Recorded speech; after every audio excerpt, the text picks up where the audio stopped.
Chapter 986. Everyone was in an uproar. In this world, there was actually someone who openly sold Tao. Wasn't he afraid of incurring the wrath of the heavens? However, now that the heavens were going downhill, it probably couldn't care about these details, right? Auctions were not a new thing in the cultivation world. Everyone was very familiar with it, and it was a good way to get resources. The only problem was, what was the price of Xiantian Dao? Had anyone bought it before? Among the hundreds of cultivators, only one was clear-headed Kawa. She didn't even need to think, just from the fearless tone of the banner, she knew who the profiteer inside was. Previously, the monk got 5 strands, it seemed like this guy got 7 strands. This wasn't strange at all, this guy had never been a person who would suffer losses. She didn't have any resentment in her heart. She just resented that this guy didn't leave anything for her. Opportunities and resources in the cultivation world were determined by the heavens.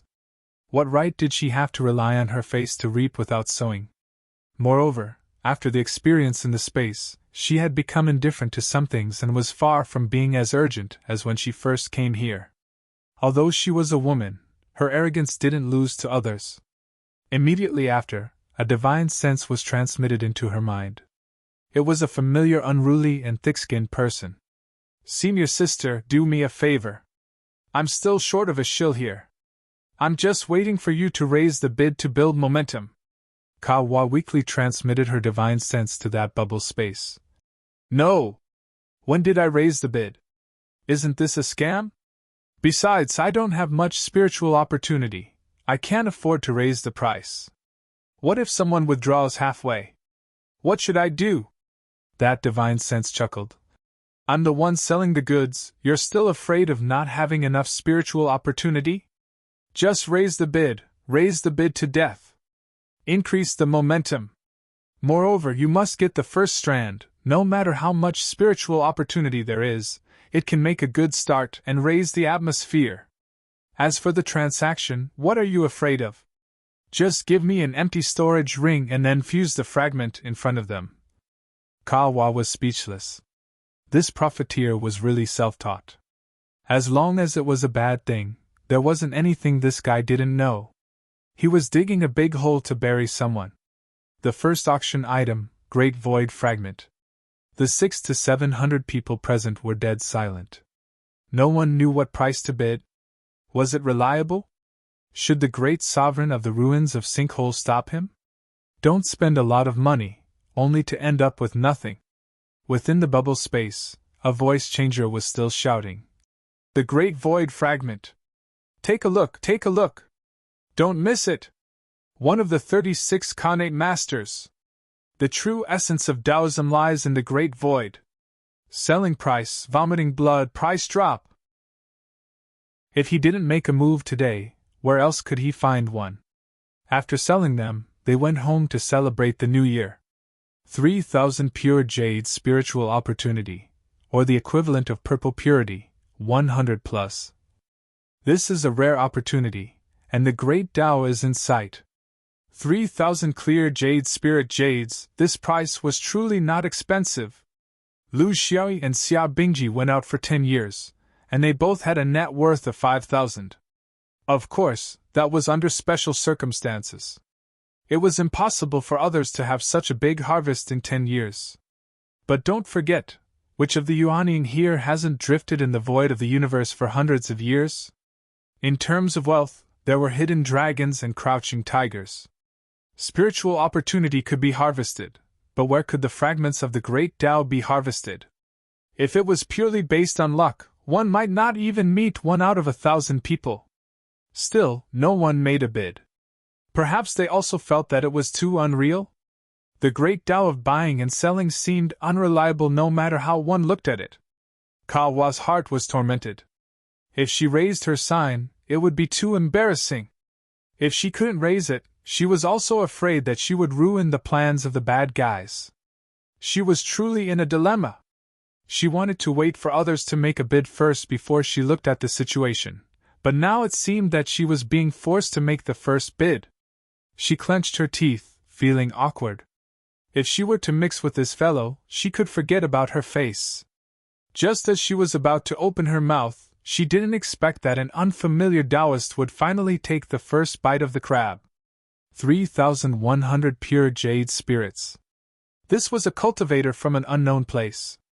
Compared to the major powers of the other regions, their chances of obtaining a fragment were even lower. Then, now was at least a chance. While everyone was still watching, he would take the first bite of the crab.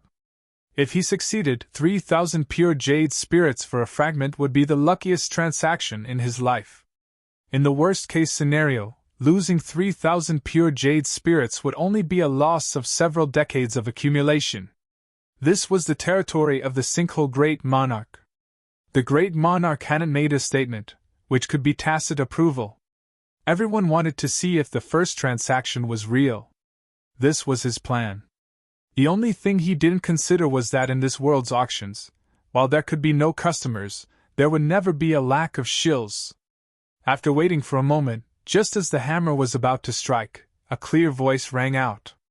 4,000 pure jade spirits. It had to be said that Kawa was still very talented at shilling. At this time, adding 100 would not show the preciousness of the great Tao fragment. The atmosphere had to be created, the kind of atmosphere where one would fight until one's head was broken and blood was spilled. Adding 100 would be too dull and lacking excitement. It would cause people to lose interest in participating. The Taoist was helpless. Things were going in a direction he didn't want to see the most. If the price was raised, his little bit of wealth might not be enough. Therefore, he had to do everything within his power to quickly crush the confidence of the competitors. He couldn't show any weakness by adding another 100. 5,000 pure jade spirits! The Taoist gritted his teeth. The atmosphere had finally risen. Without waiting for Kawa to speak, another Yuanying from a large sect opened his mouth. 6,000 pure jade spirits! Cultivators didn't lack gambling. The reason why this Yuanying dared to bid was because he subconsciously believed that the two people in front of him must have some inside information. The auction wasn't a gimmick, but a real thing. Then, 6,000 pure jade spirits for a great Tao fragment was still worth it. The price suddenly doubled from the starting price. This amount of pure jade spirits was something most cultivators present couldn't take out. If everyone relied on their own strength, the price would be about the same. However, there were still shills. There were still friends from the same sect to borrow. When everyone was in a deadlock for the second time, Kawa, who was forced to do something beyond her ability, said extraordinary words.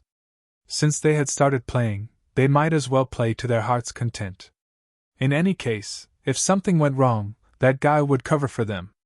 Women had a talent for shopping. Without a teacher, they knew how to overshadow their competitors. 8,000 pure jade spirits! The great void fragment is mine! If you don't agree, let's fight! Among the heroes, one woman stood at the pass. Her mouth was rude, and she was the only one. Was there anyone who didn't agree? Of course there were, and there were quite a few. In the cultivation world, there would never be a lack of those Loki's second and third generation cultivators. They were usually inconspicuous, but when they opened their storage rings, they would blind you. 10,000 pure jade spirits! I want to see how the people from Zhou Xian take away this fragment. A Yuanying from the Dragon Slayer world shouted. The surrounding people from the same world cheered her on. Junior sister! That's enough! Are you smart enough? If not, the few of us can help you scrape together some. The other Yuanying from the Carefree Travel world naturally stood together. This was no longer a personal matter, but a matter of the sect's reputation. Although Kawa's mother, Perfected Jia, was famous in the Carefree Travel world for being rich and overbearing, 10,000 pure jade spirits was still a huge number. It wasn't something an ordinary person could afford.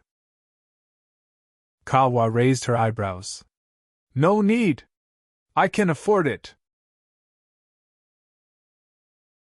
Chapter 987. After a few exchanges, Kawa finally won the fragment with 18,000 spiritual opportunities. Under everyone's gaze, she walked to the front of the bubble space and pretended to hand in a few storage rings. Inside were all her belongings, more than 200 strands of jade purity. The person inside also pretended to count, and waved his hand. With the help of the master of the ruins of End, another sealed space was opened. In the space, a fragment of the great void floated quietly. Kawa stepped into it, and went all out without any pressure. In a moment, the fragment of the great void turned into light and entered her head. There was no doubt. The fragment was real. The landlord, the master of the ruins of End, also supported it. All that was left was to fight. All the cultivators who were interested in this began to connect with each other. There was only one purpose: to borrow money. The competition had just begun. It was foreseeable that the low price of 18,000 would not be seen again. Some cultivators who had the strength but did not make a move began to regret. They missed the first time, but they did not want to miss the second time. Kawa had started a bad precedent. This was the meaning of the existence of shills. It could push the atmosphere to a climax in the shortest time, unlike normal situations where people would slowly accumulate popularity. When the atmosphere was really up, the goods would be gone. The second item was the merit fragment. In view of the fact that the person in the bubble space was a detestable Taoist, the monks would not tolerate the merit fragment in the hands of a Taoist disciple. Monkey Hang originally wanted to stop everyone from participating in the auction and let this farce end without a cause. However, the temple he was in was only a part of the nearby airspace. Even the strongest temple could not represent everyone. The bodhisattvas from other domains choked him back with one sentence: "Is your heavy mountain temple full? But you don't let others take a bite?" These words were very unpleasant, but he had to listen. It was obvious that if he had generously given the 2 merit shards to the monks outside his own temple, he might have been able to influence the monks' choice. However, since he had given the merit shards to his own people, how could he ask others to do the same? It was a dilemma. Who knew that this thing would come to this in the beginning? To deal with the lofty Great Tao through vulgar business methods? The Great Tao collapsed, and the cultured were no longer present. Instead, clowns came one after another. The monks were very supportive. In the world of cultivation, the orthodoxy of Buddhism had nothing to do with ascetic cultivation. It was a rich orthodoxy, both in the mortal world and in the world of cultivation. Buddhism seemed to be born with the talent of accumulating wealth. As for bodhisattvas and Buddhas, one could tell just by looking at their statues. Each of them had a fat head and big ears, just like the cooks. Wearing clothes, they were virtuous, and without clothes, they were fleshy. This was referring to the Buddhist sections. Usually, they would pretend to be people who saved people from suffering and were merciful and compassionate. They even wished they could put countless patches on their robes and call it the 100 patchwork robes. They would hold alms bowls and put on airs like beggars. If that was the case, then where did the huge temple property come from? Falling from the sky? In this aspect, the Taoists were much better. Usually, they looked noble and otherworldly. They were fastidious about their appearance, and never got tired of eating good food. They seemed to be from big families and were wealthy. They did not care about the wealth in the world. In fact, most of them were paupers. There was one thing they had in common, and that was hypocrisy. What was faked was often not real. The moment the merit shard started bidding, it immediately revealed the unfathomable wealth of the Buddhist sects. The moment the first monk opened his mouth, it made the Taoists feel ashamed. 19,000 jade purity! Although there were no superfluous words, he had trampled Taoist Huazi under his feet from the start. The Taoist Khanate Great Tao was worthless while the Buddhist Great Tao of merit was the superior Tao. That was what it meant. Unconvinced? Let the Spiritium battle. Following that, there was nothing for Kawa to do. Shopping was most afraid of comparisons, of competing with one's wealth, and of being impulsive. Once an opening was made, there was no need to hold it up. It would climb up by itself. Everyone was happy. Those who were watching the show were not afraid of things blowing up. Of course, they were happy. Those who had the wealth to show off the strength of their own Tao teachings were also happy. Of course, The happiest person was a certain fellow who hid in a bubble space and did not dare to show his face. He was grinning from ear to ear. 25,000 jade purity spiritium was the answer that the monks handed over. This was the result of the internal competition within the Buddhist sections. Everyone had more or less restrained themselves, and it was not to the extent of drawing blood. If it was a fragment that could be used by Buddhists, then it would truly break through the heavens. With the template, the next step was to follow suit. The price could only be higher and not lower. Lu Xiaoyi kept a merit shard for himself for research purposes, and basically gave Ka Hua a shard for free. The remaining 5 shards were sold at the lowest price of 18,000 and the highest at 34,000. The total was close to 150,000 jade purity. This was a very terrifying number. But just from the value alone, it was not excessive. Spiritium had a price, but a great Tao was priceless. It could only be encountered by chance and not sought. It was also because everyone was not mentally prepared for this, so they did not bring much spiritium with them. If they had deliberately come from all over the universe to participate in the auction, they would have a lot of luggage. With the merchants stirring up trouble, even a shard could be sold for 150,000 spiritium. As long as it was a problem that could be solved with spiritium, it was not a problem. The universe was boundless, and there were countless wonders and resources. Yuanian cultivators could accumulate a considerable amount of resources even if they spent hundreds of years. Not to mention, they could also ask the seniors of their sects for help. This was a truly conscientious price. It would only be this time, and it would not be so easy the next time. Of course, Lu Xiaoyi had no choice. He could not bring it out, and he could not trade it. Moreover, the repercussions of exposing his identity were too great. He could not accept the debt of being in arrears. During the auction, there were cultivators who were willing to sign contracts and buy it at a high price. A single strand was worth more than 50,000. How would he dare to agree? If others were willing, he would not dare to go. The auction ended smoothly. After Lu Xiaoyi ate and drank to his heart's content, he did not forget to smear his opponent's name. The heavenly Tao is fair and observant. Every drink and every peck is simple in the heart. This poor Taoist seized the spiritium for Wuji. But firstly, it was to eliminate the boundless sin of killing. Secondly, it was not a selfish act. Selling everything I obtained was also a method. Unlike some people who hid things in the dark, shameless and shameless. They claimed to be righteous but were actually despicable. The green mountains do not change, and the green waters flow forever. If there is a next time, we shall rekindle our friendship and drink together. These words were very vicious. It meant that he had sold all the fragments, but the previous monk had hidden some.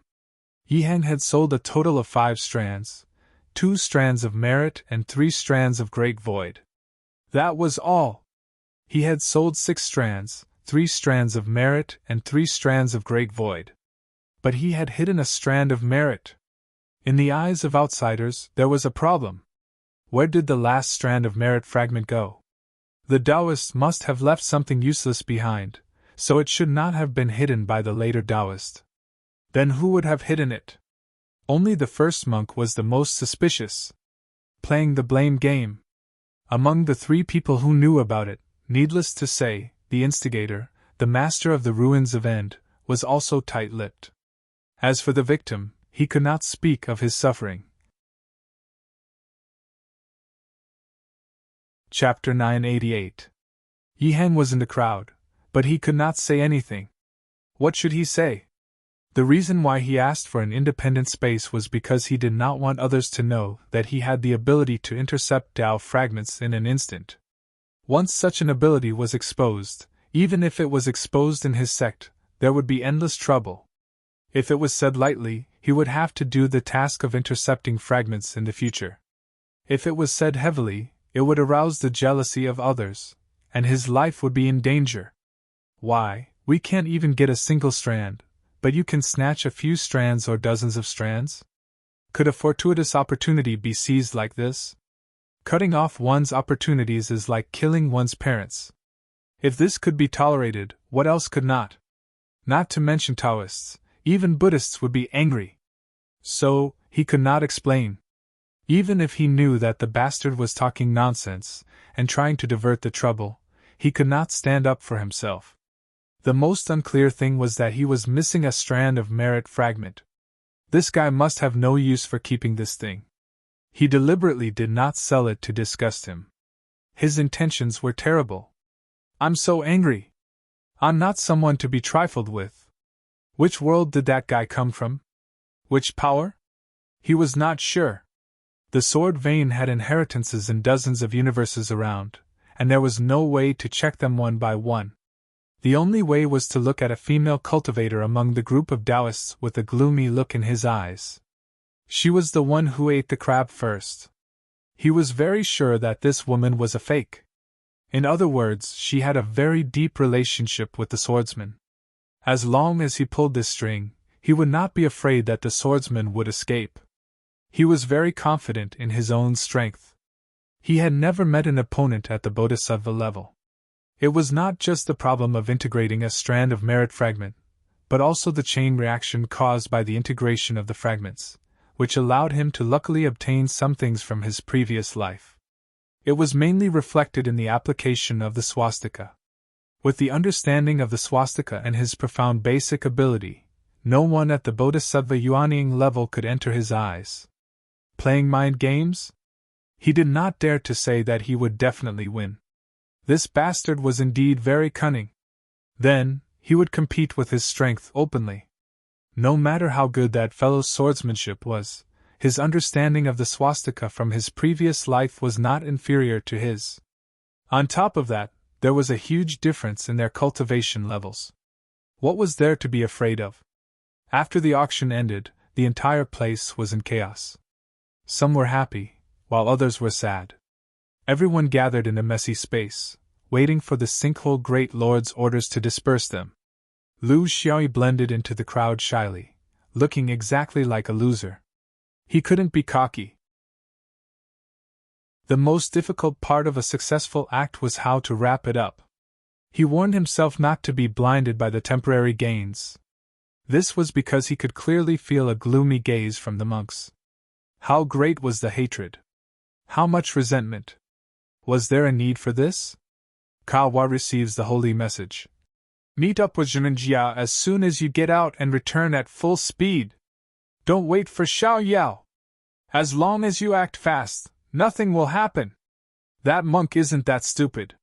He might have already noticed you. Kawa did not refute. In terms of her sense of danger, she was far inferior to this guy. What about you? Lu Xiaoyi sneered. I'm the only one in the universe. Even if hundreds of monks come, it's useless. I'll play with them and let them know not to bully honest people in the future. Kawa was speechless. You're an honest person? That monk really hid the merit shard. Lu Xi. Her. Kawa knew that her question was unnecessary. Flipping other people's tables after eating their fill was the nature of a hooligan. Everyone was still waiting for the sinkhole great lord's orders.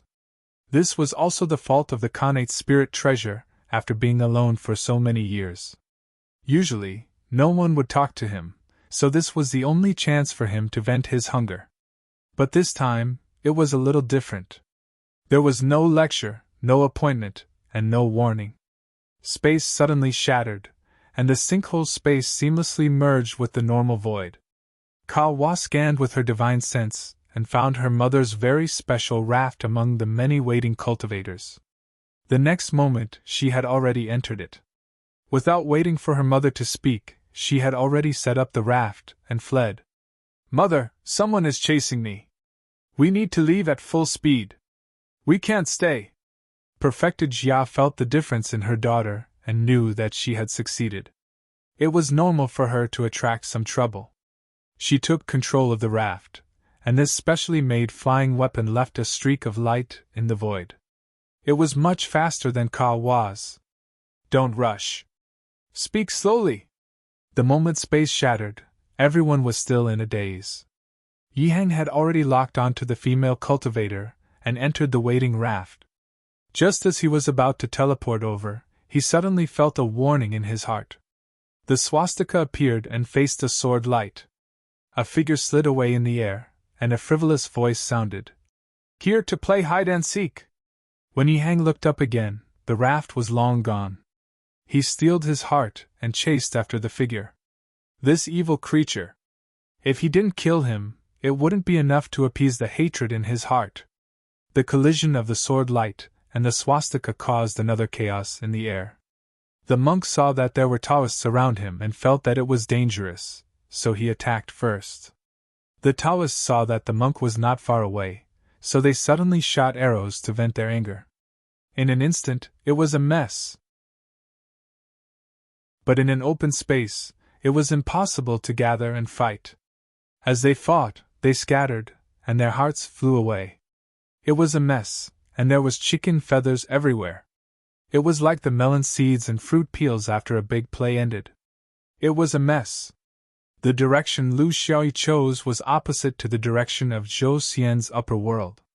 It was beneficial for Ka Hua and her daughter to leave. But he wouldn't keep flying like this, or he wouldn't know what strange space he would fly to. When the space was opened, Yihang's teleportation began to show its power. Lu Xiaoyi couldn't get rid of him with his teleportation. Of course, he didn't really want to get rid of him. He just wanted to pull the monk out and leave the space where there were many monks. Only then would he have a chance to fight him alone. Several days later, in a desolate celestial phenomenon area, this place was still in the same universe as the ruins of Sinkhole's cave region. It was still 2 universes away from the immortal of Zhou upper realm. This was a relatively spacious region that Lu Xiaoyi could find in a short time. Spacious referred to the fact that this place was relatively far away from the nearest cultivation world, so it was rarely disturbed. Whether it was the Buddhist orthodoxy or the Taoist legacy, they were all fair. The universe that his interstellar map mapped was limited. The one he was most familiar with was the one in Zhou Xian's upper world. The surrounding universes were more vague and rough. For example, this space that was separated by 2 universes was a general indication of the most important cultivation world. It was impossible to be very detailed. A swordsman wouldn't reject a one-on-one challenge to solve a problem. He wasn't afraid of anyone in the same realm. Standing on a small meteorite, Lu Xiaoyi looked in one direction. A monk was walking over from the void. His face was no longer ferocious. He had completely controlled his emotions and adjusted the rhythm of the battle. He liked tough opponents. This was beneficial to his own improvement. Chapter 989. The monk stopped far away. He did not call for anyone. There was no need. Besides, he was worried that the swordsman would keep running if there were too many people around. The swordsman could not shake him off, but he could not stop the swordsman either. Both sides were in a dogfight that could not be separated. You should not lie to others. This is not the way of cultivation. Yihang regained his composure. There was no hurry. They had plenty of time. Besides, he could see that the swordsman intended to have a showdown with him. Since both sides were interested, this battle would be easy to fight. Lu Xiaoyi was not in a hurry. There was no chance of a sneak attack. This was a fair and square battle. There were no tricks. Let's not talk about moral high ground, shall we? I'm lying, you're sowing discord. Who's more noble than the other?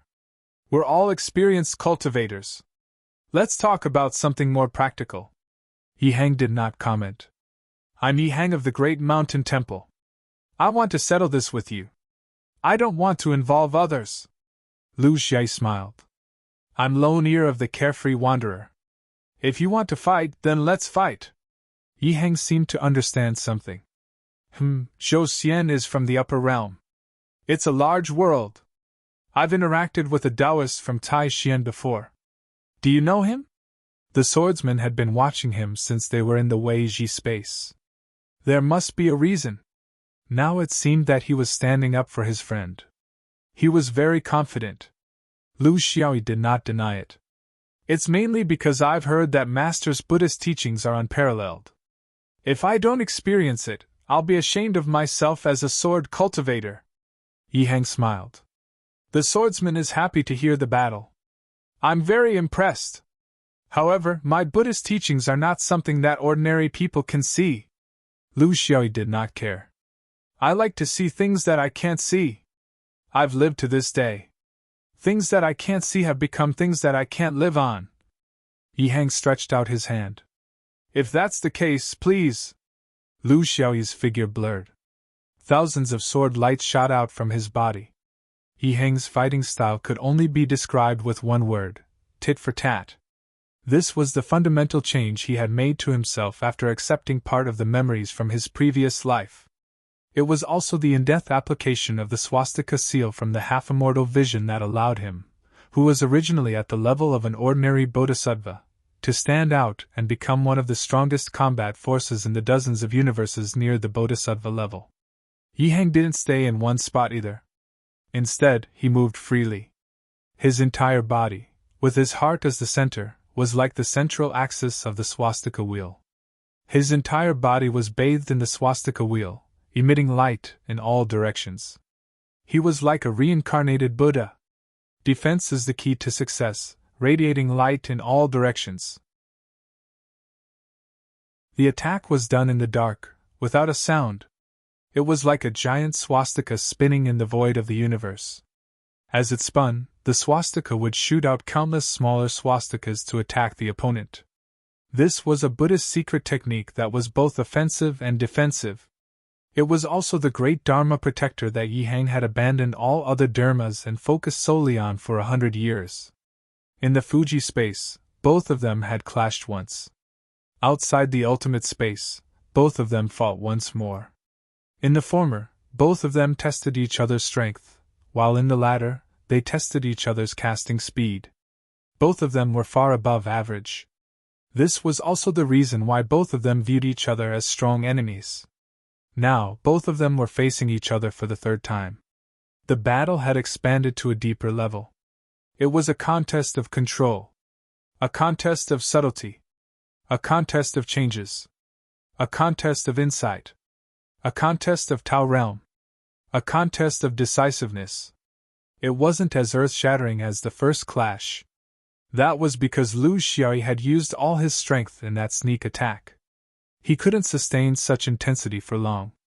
It was similar to the state of the previous few axes. Similarly, Yi Hang had completely given up on defense and focused all his energy on taking advantage of the chaos to kill the swordsman. Such an attack could be used once in a sneak attack, but it couldn't be used continuously in a real battle. Without the protection of the giant swastika wheel, facing an opponent like the swordsman who had fast attacks was tantamount to suicide. Both of them were attacking with all their strength under normal conditions, which gave the battle a foundation to continue. Since Lu Xiaoyi didn't have the confidence to continuously attack and destroy the swastika wheel, he naturally wouldn't be so foolish as to waste his mana and let the opponent chase after him. One had to look at the opponent before attacking with 3 axes. The sword rays became more and more rapid. Tens of thousands of sword rays formed a 5-elemental light whirlpool in the void. The changing 5-elemental Tao realm made the spinning sword blades unpredictable. In the past, he still needed the cooperation of the 5 sword spirits to achieve this. But now, Qi and the sword ray division were enough. This was the way the inner sword roared in the universe. There was no need to worry about whether the flying sword would be damaged or whether it would be contaminated by the Buddhist power. This allowed the sword to be unbridled under the sword's light. He could use his imagination to his heart's content, and didn't have to be constrained by the fixed changes of his moves. For example, when the 5-elemental sword formation couldn't penetrate deep into the opponent's swastika wheel, the 5-elemental sword formation stopped abruptly. Following that, the flying swords changed into a 5-elemental awl, changing from a thrust to a single point. Yi Hang wouldn't foolishly wait there for him to test his moves. His body was like a light wheel, there was no way to advance or retreat. He watched from the front and watched from the back. It was very difficult for the flying swords to gather on his body for a long time. When he felt that it was necessary, he would even teleport himself out of the battle and attack again. It was exactly the same as Lu Xiaoyi's way of wielding his sword. While Lu Xiaoyi was attacking his opponent, he was also being chased by his opponent's swastika wheel. The key was how to deal with the Tao realm of merit. Seeing one's nature was merit. Equality was merit. Thinking without stagnation. Common nature. True use. It was called merit. Seeing Buddha's nature, being equal in heart, purifying oneself, this was called merit. Therefore, merit was closely related to the level of cultivation of Buddhism. In other words, this monk's understanding of Buddhism was unique. It was a little similar to the preaching of the 10,000 Buddha temple, seeing the power of Buddha in silence. However, wasn't this monkey hang a little too much? The study of Buddhism was truly a boring thing. It took time, patience, and mind. Only those who could endure loneliness and wholeheartedly work in the Buddhist world could truly achieve something. If you only thought about how to win in battle, your Tao realm of merit would not be perfect. It sounded very contradictory, but in the world of Buddhism and Taoism, such contradictions were everywhere. If one wanted to increase their strength, their Tao realm would deviate, especially the great Tao of emptiness. It was different from the practical great Tao of the 5 elements. If one didn't want to deviate, one couldn't rely on one's Tao realm achievement in combat ability. Only when it happened to be the right time, would it occasionally reveal a bit of brilliance. In the quietest nirvana realm. Settle down. Everything has feelings, and even the first in the previous life. In other words, everything with feelings is the most victorious. That was why it was said to live in the sanctuary. To be able to stay away from 10 kinds of mistakes. And to be able to settle down in the sanctuary? It was called merit. Simply put, it was to achieve, settle down, and undergo nirvana that was the most victorious merit. From this, it could also be seen that merit was directed out of the world. Then, with this Yi Hang's various actions in the origin deity realm, he was clearly not that kind of person who could patiently study hard. How could such a person achieve such achievements in the Tao of merit? Lu Xiaoyi could not understand.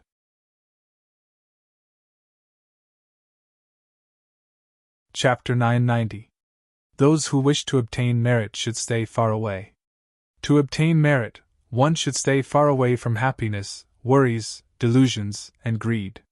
Monkey Hang didn't stay far away from any of them, yet his merit was still immeasurable. It wasn't that Lu Xiaoyi had to compete with merit, but that he couldn't avoid it in both offense and defense. Merit was one of the 5 virtues. It had a great ability to manifest mysteries and eliminate other Tao realms. Of course, it was ultimately a competition of the depth of understanding of their respective great Taos. Obviously, Lu Xiaoyi's 5 elements Tao realm couldn't compare to this monk's merit Tao realm. Therefore, his 5 elements ability couldn't achieve anything in front of Yi Hang. What he found strange was that this monk's attainments in merit had completely exceeded the scope of a bodhisattva. He didn't know much about Buddhism and didn't know what tricks were involved. In that case, he would change to another Tao realm. The great Tao of massacre. This was the most primitive, instinctive, and bloody great Tao of humans. It was also the most hidden impulse that was deeply rooted in everyone's heart. However, some people could easily uncover it, while others needed to be bullied, forced, and oppressed to the brink of death to awaken it. The power of Buddhism was the most effective orthodoxy against the great Tao of massacre. On the other hand, the great Tao of massacre was a blade hanging over Buddha's head. It was a competition of who was more profound. Murderous intent rose as the sword light became sharper. As the two of them rolled, they fought their way out of this region of space. Neither of them could control the specific direction they were heading in. This was because they had to consider their own safety first. Where to escape to, and where to teleport to, was the safest. Penetration point, combo, converging, splitting, leading, and so on. Lu Xiaoyi used almost all of his unconstrained sword techniques, except for the sword of ambush. This was because he knew that as long as that huge swastika kept spinning, any ambush would be meaningless. However, under merit, the Tao realm couldn't be broken through. Therefore, he changed to the stars. Relatively speaking, the postnatal Tao of stars performed better in front of merit. Firstly, it was because of Lu Xiaoyi's familiarity.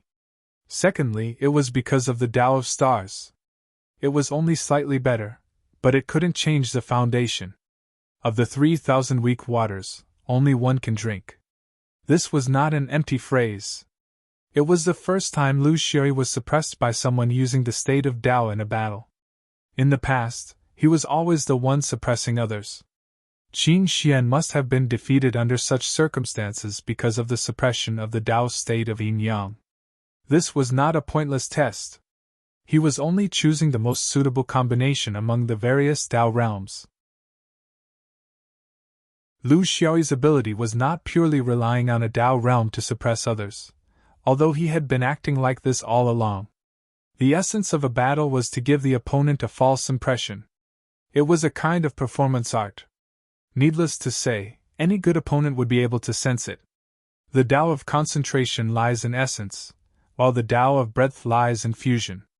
How to combine a few completely different, mutually exclusive, and unrelated Tao states naturally through swordsmanship. That was the ability of a true expert. Lu Xiaoyi did not dare to say that he was outstanding in this aspect, but he had some experience. This was his last trump card. It needed to be combined with a few violent outbursts of the axe to achieve the best effect. He could not use it now because the combination of the Tao states required him to see through the opponent's merit weakness. For example, which Tao state was the best to use for the Wan word wheel's breakthrough? Which Tao state was the most suitable for the rotation of the wheel's spokes? How could the wheel's hub be penetrated? Of course, it was best to use one sword to break 10 techniques, but the prerequisite was that the sword had to be sharp enough. It had to be strong enough. If it could not be done, he could only work on the details. He had not met such a difficult opponent for a long time. Now that he thought about it, Qin Xian was only injured by the monk and did not die. The Taoists must have held back in front of him. There were no good people in the three pure ones. After more than 10 days, he finally had some understanding of the monk's Tao state of merit and the depth of the Wan word wheel. After all, a bodhisattva was still a bodhisattva, not a Buddha. No matter how deep his understanding of merit was, it was limited by his own cultivation state. How could it be perfect? With some ideas, the combination was gradually taking shape. Now, he was just waiting for the right opportunity. Who was Yi Hang? He had fought countless battles in his life. How could he give this swordsman such a long time to test him? This guy was really too difficult to deal with. His 10,000 words wheel imprint was one of the fastest Buddhist techniques. This advantage allowed him to have the upper hand against other Buddhist or Taoist Dharma cultivators. In addition, his light wheel was not restricted to its usual form. Basically, he was the only one who could hit others, and others could not hit him. However, these advantages were not enough in front of the swordsman. The flying sword was faster than the Wan word wheel. The stars were more agile than the rotation of his light wheel. His advantage against Dharma cultivators became a disadvantage against the swordsman. Of course, this was an exception. He had killed many swordsmen before, but they were not as fast as this swordsman. They were also not as bold and unconstrained as the swordsman on his sword. This swordsman's flying sword was no longer just a sword. It was more like a cultivator's body. He could control it as he wished, and the sword and man were one. There were no flaws. What puzzled him the most was that in these 10 days of battle, there had never been a problem with his cultivation. This was not in line with his realm. He could not figure out the reason. This made him lose his patience. He was very clear that if he continued fighting like this, he would still be in this awkward situation even if he fought for another year. His greatest advantage in being invincible was not his cultivation, but his profound transcendence energy. Although this sword cultivator's transcendence energy was not profound enough, his application of transcendence energy was top-notch. Who knew how he managed to send out those endless flying swords? His advantage lay in his overwhelming knowledge of the Tao realm of karma. This was from the memories of his awakening. He did not think that he had used a trick. The power of his previous life was also power, and it was also his. His opponent's various Tao realm powers were unable to gain an advantage over him. This gave him the opportunity to set up his trap. As one of the 5 virtues, the Tao of Karma was top-notch in terms of transformation, dissipation, and defense. However, it lacked sharpness in terms of offense. This was a characteristic of the Tao itself. Just like how lightning, massacre, and destruction were strong in offense but weak in defense, the balance between the 5 elements, and yin and yang, and how karma and creation were strong in defense but weak in offense, these were unchangeable unless you changed your Tao. However, no matter how weak it was, it still had its own means of offense. From the start of the battle, Yi Hang had been preparing for his ultimate move. At first, he was just being cautious. He believed that he could defeat this person under normal circumstances. However, as time passed, the chances of him winning using normal means became slimmer and slimmer. In that case, his backup plan became his last hope. That was boundless charity.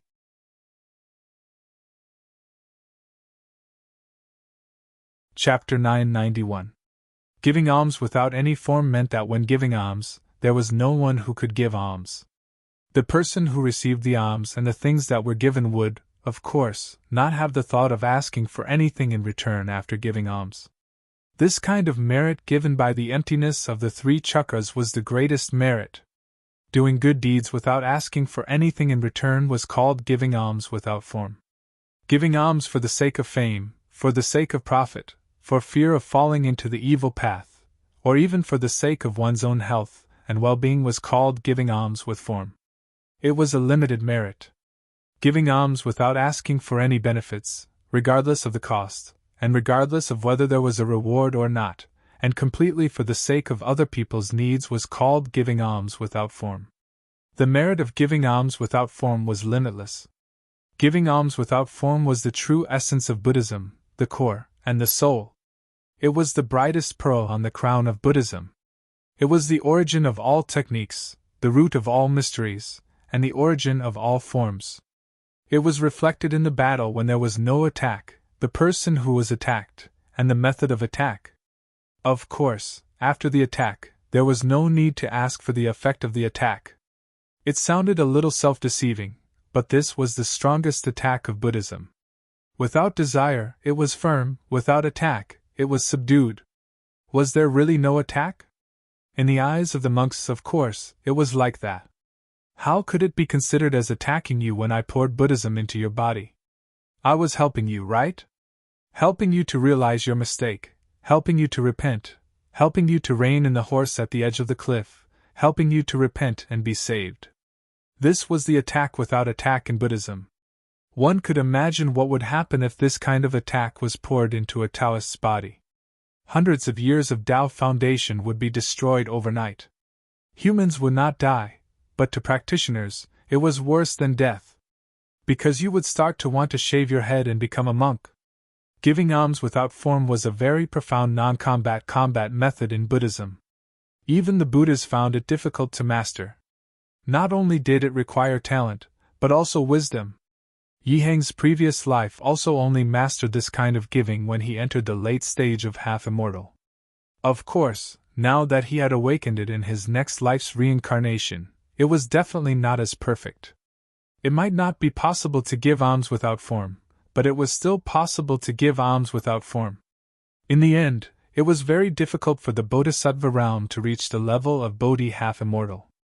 This was not something that could be achieved simply by awakening part of one's memories. The awakening of Yi Hang was an individual phenomenon. It was not within the normal range.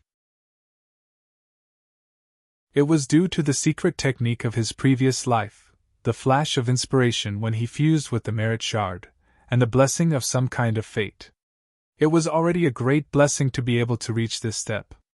In the end, it was impossible for him to truly obtain the complete power of the Bodhi half-immortal with the body of a Bodhisattva. It was more than enough to deal with Yuanying. To him in his previous life, the non-reciprocal charity was just a matter of a single thought. But to him now, even if he was not fully familiar with the non-reciprocal charity or half-reciprocal charity, it would still require him to constantly work hard. From the beginning of the battle until now, more than 10 days later, he had to constantly strengthen his non-reciprocal charity concept of non-reciprocal charity. Only then did he barely meet the requirements to perform this secret technique. It wasn't complete yet, there was still a bit more to go. This was the process of incessant visualization and incessant self-suggestion. The process of infinitely diluting the opponent, ignoring the conflict between the two of them, throwing away the hatred, and only treating the opponent as a target that could be influenced. This was the preparation stage to perform the non-reciprocal charity. It was easy to imagine how difficult it was to achieve this in a battle. He had to hypnotize himself without attacking and entangle himself with the opponent without letting the opponent see through his abnormality.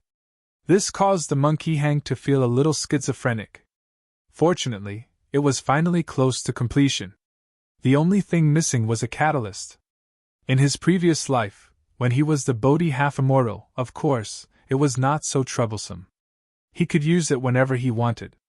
Why would he need a catalyst? But now, it was not possible. Since it was a half-reciprocal charity, then he had the body that could not be attacked and the receptor that could not be attacked. As an offensive method that could not be attacked, if it was to exist, there would need to be an observer to bear witness to it. It was like doing a good deed.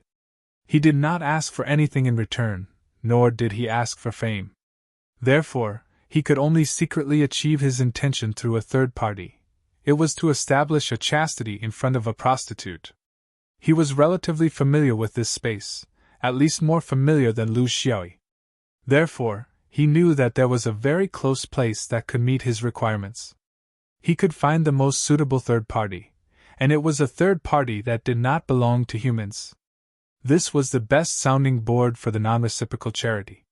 His voice was loud enough, he did not think, and it did not belong to the scope of human karma. Lu Xiaoyi entered a complicated space in this rhythm of probing. With his combat experience, of course, he could see that the monk was doing this on purpose. But he had his own views on the so-called complicated space environment. This was the confidence that he had gained from wandering the void of the universe for countless years. If he wanted to break the balance and find a chance to win, he needed change. If he did not follow, change would never appear. He also did not want to fight with people in an unclear way forever. The key was that there was not much fun in fighting. What he liked was the adventure of life and death in a chase. It was the best display of tactics and adaptability, the kind that could make people's blood boil. It was not like now, where the monk used an unexpected and incomprehensible Tao realm to make the battle dull. Of course, he would not completely follow the monk's wishes. Daofa cooperated, and Xiao Fang deliberately messed around. In this entanglement, the two rolled into a cluster of star vortexes. During the contact, Lu Xiaoyi acutely felt a change. His flying sword was slowly taking the initiative. From 4 to 6 attacks 10 days ago, it slowly developed into a mutual attack and defense, and now it was 6 attacks and defense. For a battle expert like him, this kind of change did not make sense. His flying sword could not cause any substantial damage to the monk. The monk's cultivation was far above his, and he had rich combat experience. The two of them did not even try an explosive attack combination. Even a rabbit would kick twice before it died, let alone a human, who would allow themselves to slowly fall into a disadvantageous position without any struggle. The virtuous Tao realm was still stable as before. There was only one explanation for this situation. The monk was preparing his trump card. Lu Xiaoyi's battle habits were that when his opponent was preparing their trump card, he would retreat from the battle. After his opponent was depressed, he would return to attack. This was also the swordsman's way of doing things. It was the essence of sword manipulation. The purpose of sword manipulation was never to clash head-on with the opponent's trump card. But there were no absolutes in this world. For example, how could this monk not know that Lu Xiaoyi was also preparing his trump card? If both of them chose to avoid the opponent's trump card, then this battle would never end. The key was that after avoiding the opponent's trump card and returning to attack, he did not have an effective solution. Taking a risk was the only choice. Swordsman was not afraid of taking risks, as long as there was a chance of success. He was confident that he could unleash his trump card before the opponent's trump card. This kind of unique tactic of forcing back the opponent's trump card was the tactic of a true expert. Because he firmly believed that his sword was faster than the opponent's swastika.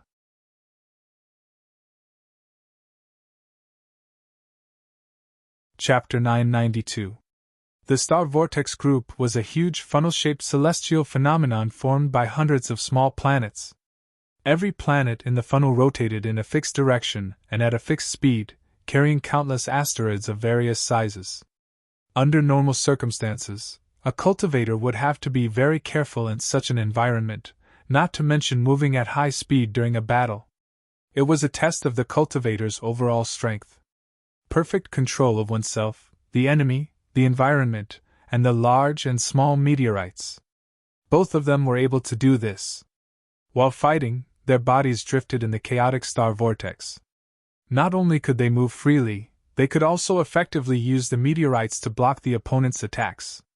Liu Xiai sighed. Originally, he wanted to put in more effort in such an environment, and see if he could use the complicated environment to launch an explosive attack in advance.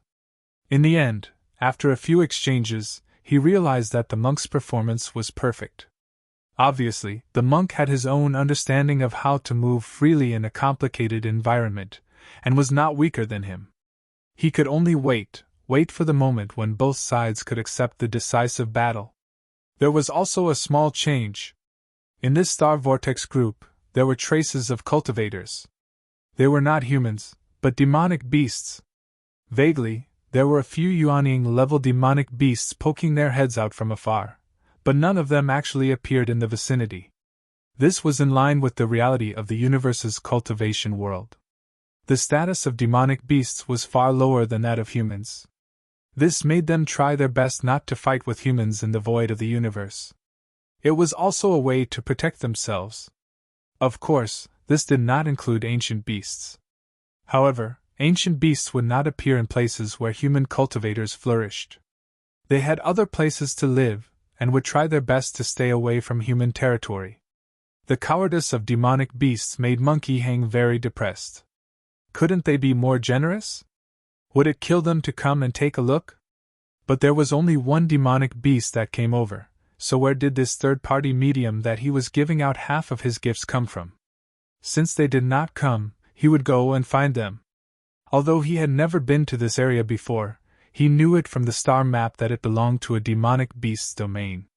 It could barely be regarded as an upper-class domain, but it was not suitable for human habitation because it was located in a group of star vortexes. The fast spinning speed was not something that the human body could withstand. Without a place for mortals to live, there was no cultivation inheritance. In the end, this place was occupied by demonic beasts. The human cultivation world also turned a blind eye to it and let it be. This was a very suitable place. Monarch-level demonic beasts were extremely rare, giving him enough space to unleash his power without being disturbed. In fact, there was only one realm in the group of vortexes that was a cultivation environment. Because the rotation speed was extremely fast, everything here was in a hurry. The change between day and night would be completed within 2 hours. Not only would it affect living creatures, but it would also affect plants. Therefore, the plants here were different from those in normal cultivation realms. They could only survive by adapting. The plants here had automatically completed the process of adaptation, and so did the demonic beasts. They had long been used to it. On the contrary, they would feel uncomfortable if they went to a normal cultivation world. In the face of the appearance of human cultivators, most of the demonic beasts held an indifferent attitude. They would not join any side. That was the path to disaster. In the long years of cultivation, the cruel history had already taught them this point. But there were always accidents. There were always curious ones.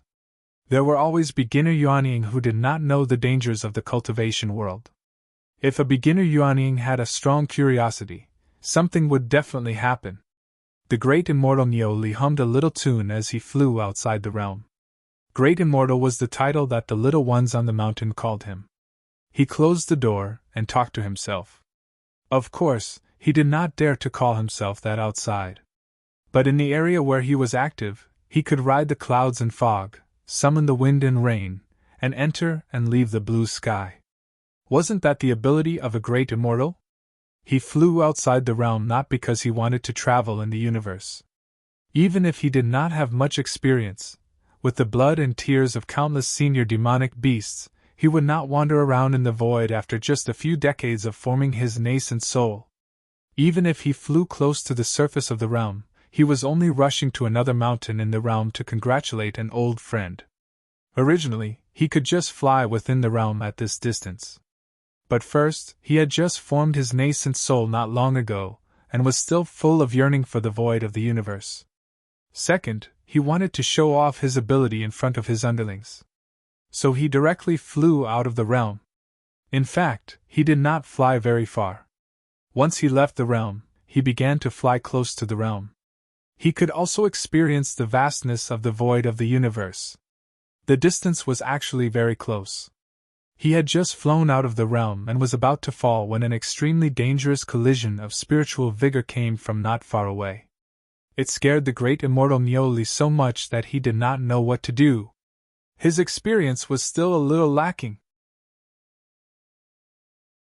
If it were any other familiar or slightly knowledgeable demonic beast here, it would immediately choose to escape into the Chi layer without hesitation, because this was clearly a battle between two powerful existences, and it was not something that a mere demonic beast could just sit back and watch. However, great immortal Nioli had just reached the stage of yuanying, so it was still a little confused about the situation. It had never come into contact with human cultivators before, so it did not know that this kind of battle fluctuation was not something that could be caused by demonic beasts. It wanted to take a closer look. In any case, it was close to the atmosphere and could escape at any time. Just as it was hesitating, two humans appeared in its sight. One of them had a Buddha aura and a swastika wheel that made it dizzy. The other one had a sword aura and a flying sword that made it tremble in fear. If he wanted to turn around and slip away, how could it be too late?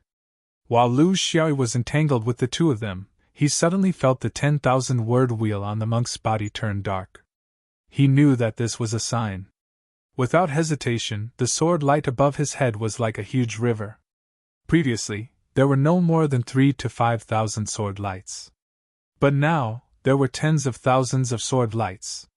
This was the largest form of sword light he could achieve at the moment. The Tao realm was the star realm. The Tao realm of the star realm would help him break through the 10,000-word wheel's cutting edge. Then, he would change the Tao realm to the 5 elements to deal with the spinning of the wheel's spokes. Then, he would use the Lux Slash to break the protection of merit. Finally, he would use the Tao of Massacre to attack the hub of the wheel, which was the monk's body. Changing the Tao realm 4 times consecutively in the instant the flying sword came into contact with the opponent was an extremely difficult operation. Not only did it require a deep understanding of the Tao realm, it also required the realm of one with the sword. More importantly, it tested the strength of the flying sword's sword spirit. There were very few swordsmen who could achieve this in the stage of yuanying.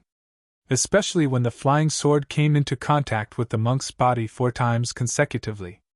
Lu Xiaoyi was able to do this because he had worked hard for hundreds of years.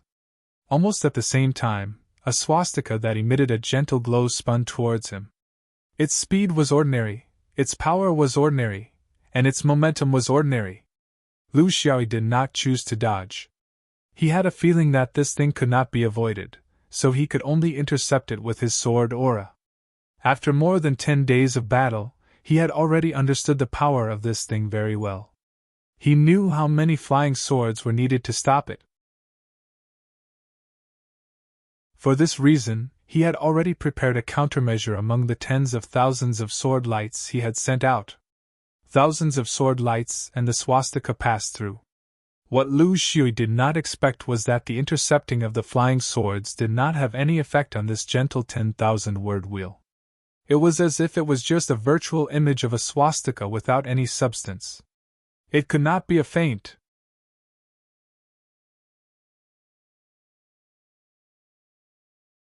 Chapter 993. In the blink of an eye, Lu Xue was faced with two choices.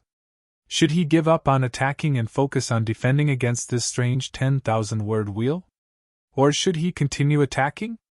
The ferocity of a sword cultivator was vividly displayed on his body at this moment. He couldn't defend because he still didn't know how to defend himself.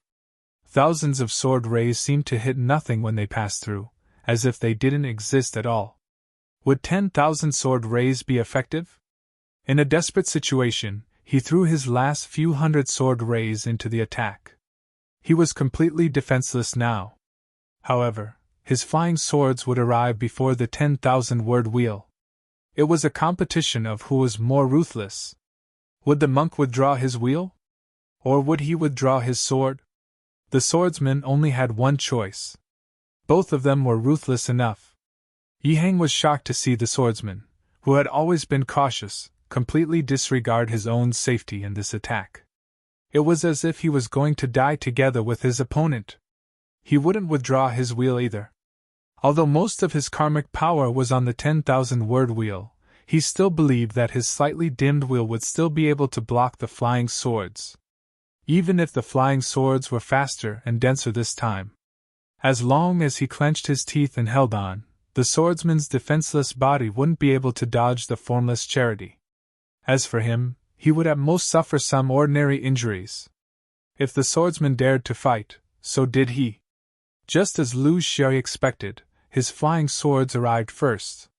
Under the full force of his stellar Tao, they broke through the 10,000-word wheel's blade and instantly changed into the 5-elemental wheel. Their power didn't diminish even as they collided with the 10,000-word wheel. Yi Hang could feel that the swordsman's sword was different from the others. The complicated changes in his Tao successfully broke through the 10,000-word wheel that he was so proud of. However, he couldn't withdraw his attack now. Not only him, but also the swordsman. Either of them could withdraw their attacks. Withdrawing meant death. He still had the wheel hub.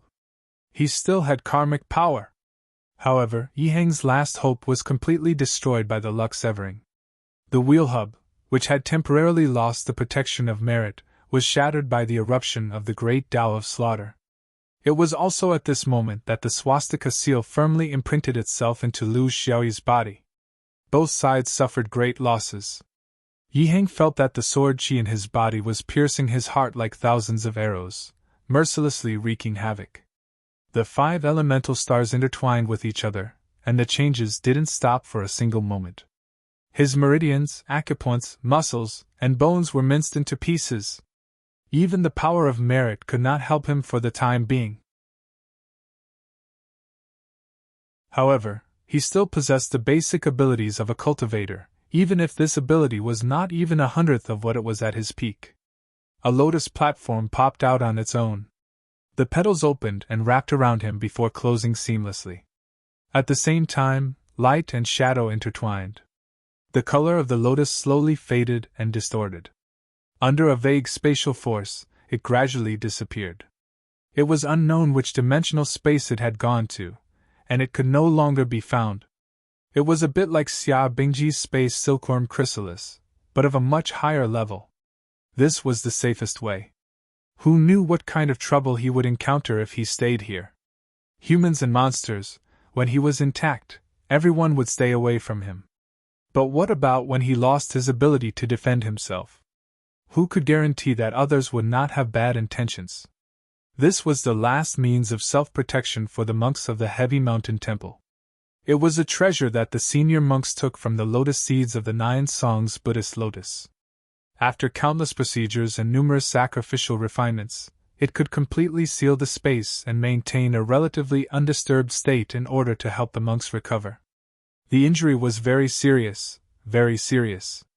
Ever since he started cultivating, he had never suffered such a serious injury. However, he was still very satisfied.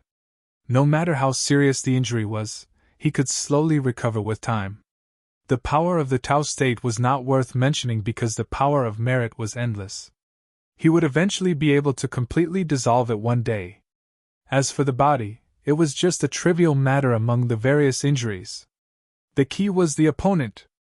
He had completely received the alms of the swastika seal. Then, what would be the situation of the swordsman now? How long would it take for him to abandon the Tao and pray to Buddha?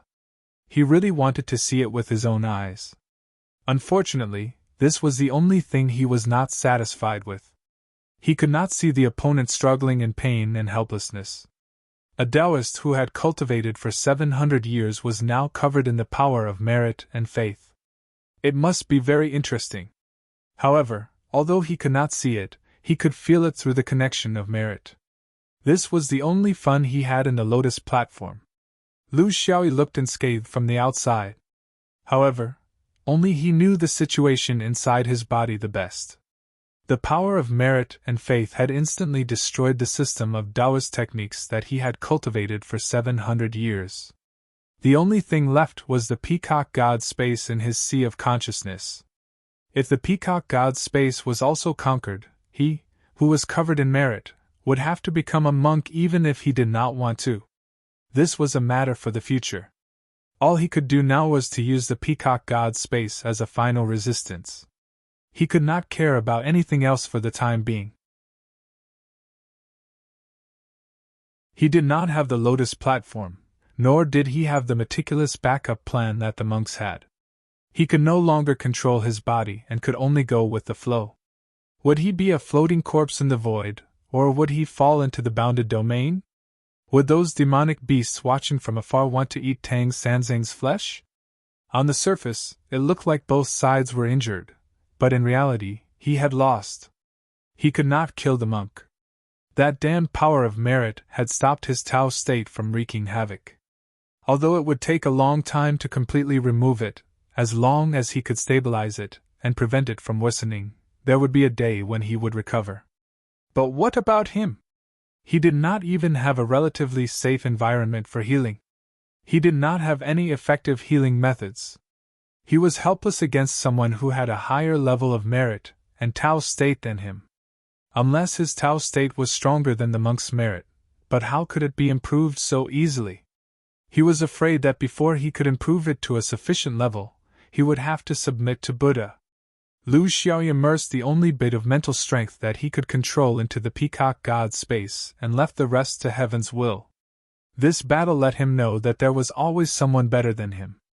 It was a good thing for him. It helped to correct his mentality that was becoming more and more unruly. But did he still have the chance to correct it? What was extreme joy begetting sorrow? This was extreme joy begetting sorrow.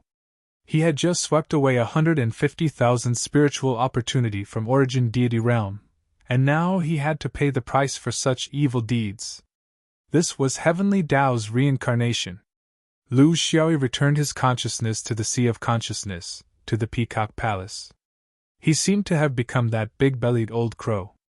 As his wings flapped, he tried his best to resist the power of merit that was surging over like a tide. There were golden Buddhas, lotus bodhisattvas, arhats and monks, endless believers, a beautiful afterlife, Buddhist words of warning, fresh flowers falling, and Sanskrit sounds faintly discernible. It was as if an incomparably peaceful and auspicious enormous Buddhist kingdom was pressing over, wanting to accept him, assimilate him, fuse with him. His future was bright.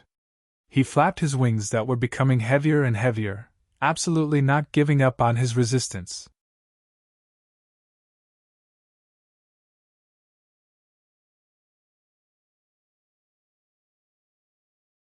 After cultivating for thousands of years, it understood all too well that cultivation was about the little things that happened every day, and not about swallowing an immortal pill in one gulp. Furthermore, he had heard from his fellow clansmen that human flesh was not delicious. I heard that creatures that are too scheming don't even taste good. The spoils of war had been snatched, but how to use them had become a problem. It was impossible to kill him. It was clearly the monk's sin. No matter how stupid it was, it knew that it couldn't be the one to take the blame. However, even though the swordsman had a lot of storage rings, each and every one of them had profound restrictions placed on them. Even though he was as strong as an ox, yes, he was an ox in the first place, his brain was very small compared to the rest of the demonic beasts. Using his physical body to fight was his forte, but using his brain would cause him headaches. After being impulsive, there would be a lot of trouble. Should they save him or not? How to save him? Should he take it or not? How to take it? If this person woke up in the end, what should it say to prove that it was the savior of the swordsman? If this person died, would it be tainted with karma? It heard that humans were all heartless and ungrateful people who repay kindness with enmity. If the swordsman woke up, it really wouldn't be able to defeat him. What if it was slaughtered and made into marinated beef by him? Its meat was famous for being delicious. It was a proper snowflake meat, with a balance of fat and lean. It was said that humans loved to eat this. All kinds of trivial matters made the simple-minded Nioli feel that its small brain was about to be turned into mush. It couldn't think of a perfect plan, not even a half-perfect one. Only then did it remember the purpose of its trip here. Well, it was originally here to meet a friend and congratulate him on taking in his 9th concubine. However, it was so overwhelmed by this brainless change that it completely forgot about its original purpose. At this moment, an idea suddenly popped into its mind. Let it have an epiphany. Well, its friend was a loyal one. Before it reached the nascent soul stage, he had given it a lot of help. The two of them had been friends for thousands of years. More importantly, its friend was different from itself. He had been to the human world and had seen the world before. It came empty-handed this time and didn't bring any gifts. Why not offer this human as a present? The two of them could be divided into 5 parts. In the future, if there was any karma, there would be one more person to help it. It was a really good idea. Nioli thought it through and turned into a gust of demonic wind. Under the black clouds, no one could see what it was carrying on its back. Although it was crude, it was still cautious at the very least. After flying for a short while, it arrived at a dangerous mountain. It didn't have a name. Demonic beasts didn't have the hobby of naming things. Anyway, whoever occupied this place would call it whatever mountain it was. Therefore, this place was now called Pighead Mountain, just like how its own cave was called Oxhead Mountain. Its master's cave was in the middle of the mountain peak. From afar, it could see many small demons busily working below. Of course, there were no lanterns or decorations like humans, and they didn't know how to do that. There were only big fish and big meat and all kinds of fruit wines spread out outside the cave. There were hundreds of big and small demons. Some were at the Jean Dan stage, but most were at the foundation establishment stage and chi refining stage. It was very prosperous. This was also something that Nioli admired. Its Oxhead Mountain wasn't so harmonious. It fought all day long, and they ate each other's food. However, it didn't have the beast veins that its second brother had. He ate all the big and small beasts, and beasts came and went. This was also a skill. Those who had been to the human world and had been plated with gold were indeed different. When its demonic wind fell, the big and small demons weren't afraid. Knowing that it was irregular, they walked diligently and knelt down to pay their respects. Greetings, Grandpa Nyo.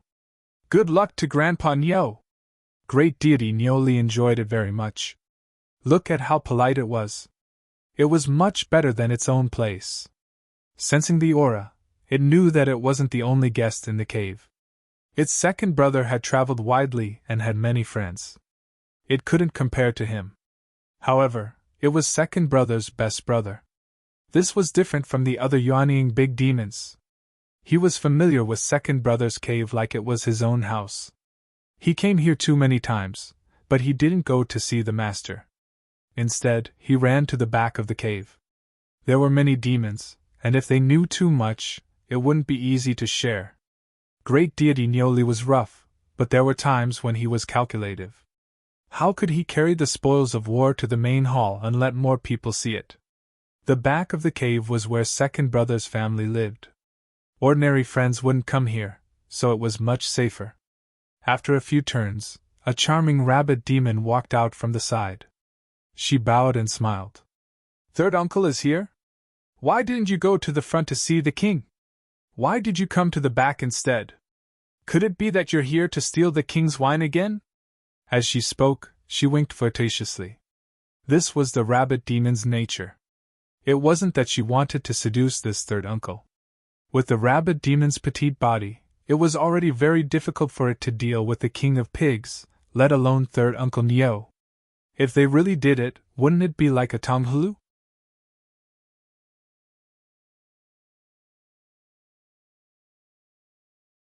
Chapter 995. Mountain Boar was in the main hall receiving guests from the south and north when he suddenly received a sneaky message from Brother Neo. After experiencing the Taipu realm, he obtained the Taipu ancient spirit and gained more knowledge. The way of heaven also relaxed the standards of the upper realm, so it didn't take long for him to successfully become a Yuanying. In the desolate world of Silu, he could be considered a big shot. His horizons were broadened, and he had seen enough, so he handled things differently for demons. The most important thing was that it was slowly awakening the memories of its previous life. It finally understood its true origins. It understood what it was searching for in its 10 reincarnations. Every time it reincarnated, this memory would become more profound and clearer. In its dozens of previous lives, except for most of the cases where it died before reaching the nascent soul stage, it finally died on the way to the universe to find its senior brother after reaching the nascent soul stage several times.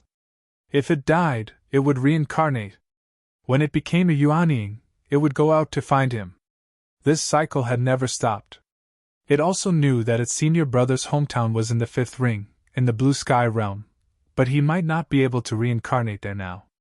In any case, it firmly believed that since it could reincarnate endlessly and regain its memories, there was no reason that its senior brother couldn't do the same. No matter what others said, it held on to this point and never gave up. What it said to Ge and the little black dragon back then was not a joke. The wild boar believed in one thing, and that was that it would not turn back even if it hit a wall. There were 2 problems. First, it didn't know where its senior brother had reincarnated to. What was his current state? Secondly, its terrible cultivation realm and strength caused every trip it took to the universe to become a disaster. It was eaten by void beasts and killed by cultivators. However, this still couldn't change its original heart. The wild boar had such a stubborn temper. It had no friends, and the few that it had were just a bunch of bad friends. They couldn't be of any help. Because of its roots, it would never have any backing. It would forever be a lonely pig. Before it regained its memory, it could still happily eat and wait for death. After it regained its memory, nothing in this world could attract it anymore, until it stepped into the universe alone, drifting alone, searching aimlessly until it was killed by someone. In the wild boar, being killed and reincarnated seemed to be an effortless journey. It believed that one day, under the guidance of the heavenly Tao, it would get its wish. It did not want to think too much about other things. For example, why was it a pig every time it was reincarnated? Why was it that other people's memories of reincarnation would become fainter and fainter, but it would become stronger and stronger? None of this was important. What was important was what it should do. This time, after becoming a nascent soul, its memory was restored as usual. It began to prepare for a long journey again. It was very clear that once it stepped into the void of the universe, it would never be able to return here. Therefore, it spent more than 100 years here to improve its strength, consolidate its cultivation, and prepare its luggage. Of course, it also found a few more secretaries and a nest of rabbits. In its plan, within 100 years, it would once again walk into the universe and carry out its unique tragedy. Regarding this point, it had reincarnated so many times, but it had never mentioned it to anyone. This was the most sacred thing in its heart, and also the only guarantee that it could find its senior brother. If it said it out loud, it would not work. Luck would not be there. Because of the memories of several lifetimes, his way of dealing with the world was completely different from those vulgar fellows. In the eyes of brothers like great immortal Ox, this kind of performance was innate wisdom and a great future. But they would never know that it was precisely because of its innate wisdom that it died earlier than other demon cultivators of the same realm, dying without any complaints or regrets in its search. When it was drunk, it had to enjoy itself to the fullest. When it woke up, it had to scatter. It never accumulated resources and fought Dafa, so it had a lot of friends. Other demon cultivators thought that it was such a worldly character, but only it knew that it was useless to accumulate resources. Anyway, it would die in the void of the universe sooner or later. When great immortal Neo Li's divine sense transmitted over, Wild Boar's expression did not change. It ordered the servants to bring up good wine and good meat, and accompanied the guests for a round before it excused itself and left. The next moment, it came to the cave of its fourth concubine. The old bull at the door had a vigilant look, and 2 horns on its head, as if it was ready to fight at any time. Wild Boar laughed. "Third brother Nyo, what are you doing? You're not drinking in front, but sneaking around behind." Great immortal Neo grabbed Wild Boar's hoof. "Second brother! Brother, I have something good. Today, I specially brought it over to share with second brother. Come with me." Wild Boar was dragged into its secretary's cave by great immortal Neo. As soon as it saw the human figure sitting cross-legged, it was as if it was struck by lightning, as if it was immobilized. It couldn't move, couldn't speak, and could only cry out 2 lines of blood from its 2 big pig eye sockets. This scared great immortal Neo quite a bit. He slapped the pig's spine, pinched its middle, and blamed himself. "Second brother, what's wrong with you? Are you blaming this little brother for bringing an unrelated person over? Are you afraid of trouble? It's okay, this has nothing to do with second brother. I'll carry him away myself, and definitely won't implicate second brother." Great immortal Neoli also felt strange. Its words were actually probing. It understood its second brother very well. If he was still ordinary when he was in Jin Dan, then once he became a nascent soul, he really changed completely. He even led the brothers to do a few big things, and was unparalleled. Second brother was usually very bold, so why did he suddenly? There must be a reason. Wild Boar finally calmed down. It was crying and laughing, but it suppressed its voice, and kept humming. It pulled the old bull. "Third brother, today's second brother owes you a huge favor. Do you know who this person is? Do you still remember the story of the Tai Pu realm that I told you?" Great immortal Neo immediately reacted, and covered the bull's mouth. "It can't be so coincidental, right? This is the person who helped second brother in the Tai Pu realm. And what ear is it again?" "One ear. He's my benefactor. Third brother, you saved him, so you're also my benefactor." Wild Boar bowed its head, causing great immortal Neo to panic. It hurriedly helped it up, and complained. "Second brother, what are you saying? What kind of benefactor was this? We're all brothers. He helped you, which means he helped me. Everyone helps each other, so how can it be so clear?" Wild Boar forced itself to calm down. Of course, this was not as simple as a benefactor. But the reason behind this could not be spread to a third person's ears, and even a second person could not know. At this moment, Wild Boar's mind had never been so clear. It knew that the choice it made now would affect its life. There were still many things that it did not completely understand. But its intuition could not be wrong, and there might be some small mistakes, so what was the big deal? "Third brother, you need to tell us everything that happened exactly as it happened. You can't leave out anything. If we do it well, we'll have a great opportunity. If we don't, there might be big trouble. You also know that once we're tainted by human cultivators, there are many things that we can't control."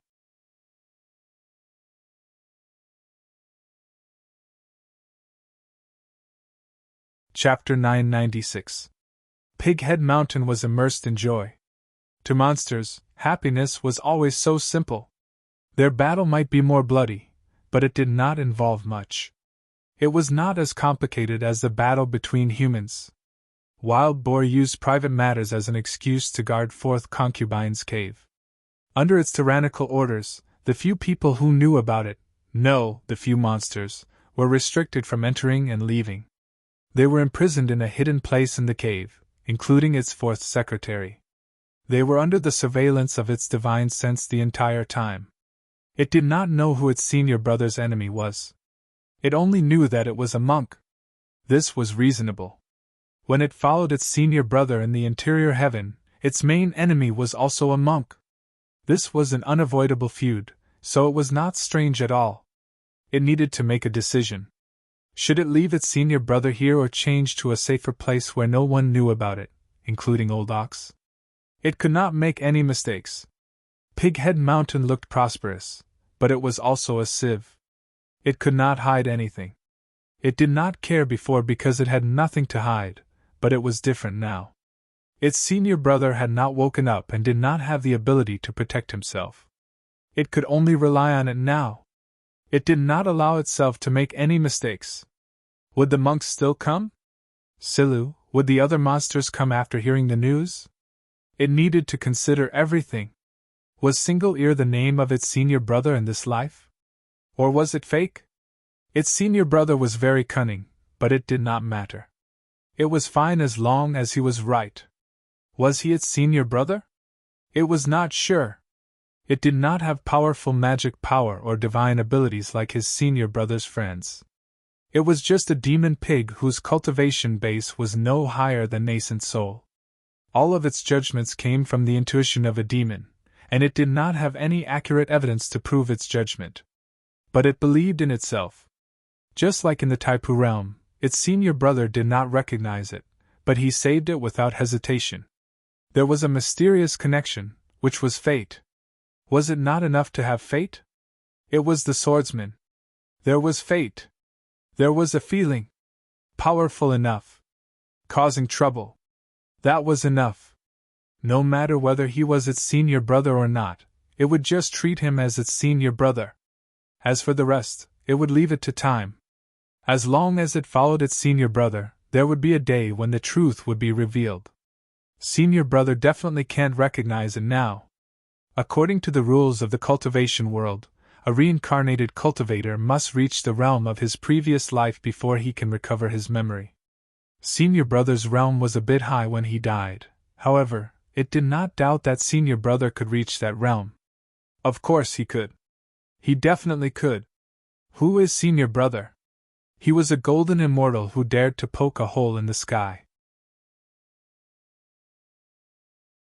If he couldn't do it, no one in the cultivation world could. Wild Boar knew that its current goal was to live well. Even if it couldn't keep up with senior brother, it would be good to just watch. He didn't need to go to the void of the universe to throw his life away. He could live a good life while hugging someone's leg. This was its greatest wish, a wish that had lasted for more than 10 lifetimes. In this lifetime, its dream had finally come true. I can't die again. Otherwise, who knows where I'll reincarnate next time? How could he be as lucky as he was now? The universe was nothing to senior brother, but it was nothing to old pig. It really couldn't fly. As for whether or not senior brother could survive this ordeal, it had never considered this question. It didn't even consider how it could help senior brother. For a main character of cultivation like senior brother, wasn't every injury a prelude to a great increase in strength? That's what the story said. What's there to worry about? Wild Boar began to laugh foolishly. Its thoughts wandered a little. If it followed senior brother to a domain with more spiritual vigor, would it be better to bring a few secretaries? Bring all of them? Or pick a few of the most coquettish ones? If the secretaries were unwilling to leave here, would it follow senior brother? Or stay? Senior brother was good in everything, but he loved to cause trouble. It was too dangerous to follow him. Others couldn't do anything to him with his abilities, but old pig couldn't stand it. Or stay here and watch silently? Take care of the secretaries silently? Thinking of the beautiful life in the future, Wild Boar couldn't help but drool. However, it was suddenly awakened by the noise in the hall. It was its bad friends who couldn't help themselves after drinking too much. This brought it back to reality. No, this place was too noisy. It had to change to a safer place. A crafty rabbit had 3 burrows. When it was in the interior heaven, it had the habit of leaving a secret passage for itself. Now that it had married 9 secretaries, and each secretary had 3 burrows, 9 would be 27 burrows. There were many places, and no one could find it. This was the confidence that it had built its foundation here for several hundred years. When it thought of it, it acted immediately. While the demonic beasts were stuffing themselves, Wild Boar carried Senior Brother and quietly left Pighead Mountain, disappearing into the vast mountains. When it recovered the memories of its previous life, its former identity, as a demonic builder allowed it to possess a cunning and meticulousness that was not inferior to humans. It had reincarnated for over 10,000 years, and didn't want to wait for another 10,000 years. Moreover, once you wasted your luck once, you wouldn't be able to wait for a second time. Although Wild Boar, who had spent time in the interior heaven, didn't have a high cultivation level, his insight and knowledge were top-notch. At that time, Senior Brother's friends were all first severance and second severance, and there were half-immortals among them. After settling down Senior Brother in the most secretive cave, it wasn't worried at all about how Senior Brother had woken up. Maybe Senior Brother was now circulating his inner secrets to a higher level? As for medicinal pills? Was Senior Brother someone who needed medicinal pills? Too vulgar. It was very clear about Senior Brother's attitude towards medicinal pills. Previously, when it wanted to take some pills in the interior heaven, it was scolded badly, so it probably wouldn't use them himself. Moreover, it didn't have any medicinal pills. Have you ever seen a demonic beast that needed to take medicine when it was injured? It was all shouldered by itself. The more it shouldered, the better. Of course, if it couldn't, then everything would be over. In its heart, Senior Brother was omnipotent. Just give him a little light and he'd be able to light up, and he'd be able to live as long as he was planted in the ground. What it had to consider were external factors. That was how it was written in novels. Danger always came from the side, including those scoundrel friends of his, the small demons under him, and the 9 secretaries. It couldn't let them ruin things for him. It did what it could do. It couldn't interfere with Senior Brother's matters, and if it made a mistake, it would be beaten up. Lu Xiui didn't know that the person who saved him had so many thoughts. Now, he had completely lost his perception of the external environment, and couldn't even sit cross-legged normally. His current posture was still being leaned against the wall by the Wild Boar, with rods on both sides. It wasn't important anymore. The important thing was that he really needed external stimulation now. Swordsmen didn't rely on external objects, but it didn't mean that he didn't need them at all. Under normal circumstances, if there were alternatives, he would try his best not to use external objects. However, under certain circumstances, external objects were very important. Everything in the world had its own uses. Man was the spirit of all things, and he couldn't do without the support of other spiritual objects. This wasn't an external path, but a true path. Otherwise, the real world of cultivation should be full of naked people, with nothing else. Now, he needed the help of external objects. Even if it was a pill, a drop of water, or the input of other people's spiritual opportunity.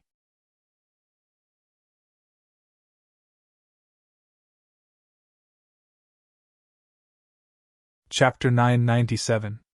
The Buddhist kingdom illuminated by the great Tao of merit surged forward, burrowing into every opening it could find. This was the specialty of the innate great Tao. The so-called collapse of the great Tao did not mean that the great Tao was gone and the merit would cease to exist. It meant that the Tao fusing golden immortal could no longer control the great Tao, causing the great Tao to collapse. Just like a building. A building built by an architect was destroyed by an accident after countless years of baptism. No one knew if the architect was dead or not, but when the building collapsed, the bricks and stones were still there. The foundation that was rooted in the ground was still there. If another architect picked up the bricks and stones, he might be able to find some new materials elsewhere and build a new house, which was another Tao fusing golden immortal. In the process of the house collapsing, in the days of ruins, the bricks and stones were still there, and the meaning of the wood and stones were still indispensable to the construction. The only thing missing was a template, a standard. Just like Yi Hang's great Tao of merit, it still contained a considerable amount of power, But this power was not recognized by the highest level.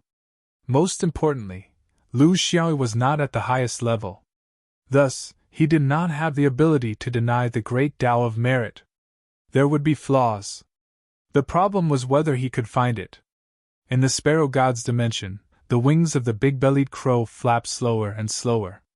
This was the pressure brought to him by the great Tao of merit.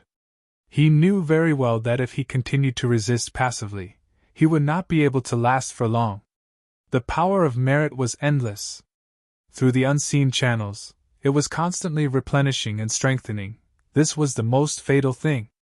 And the few great Tao he left in the monk's body were rootless. Without the support of his Tao state, they would only become weaker and weaker.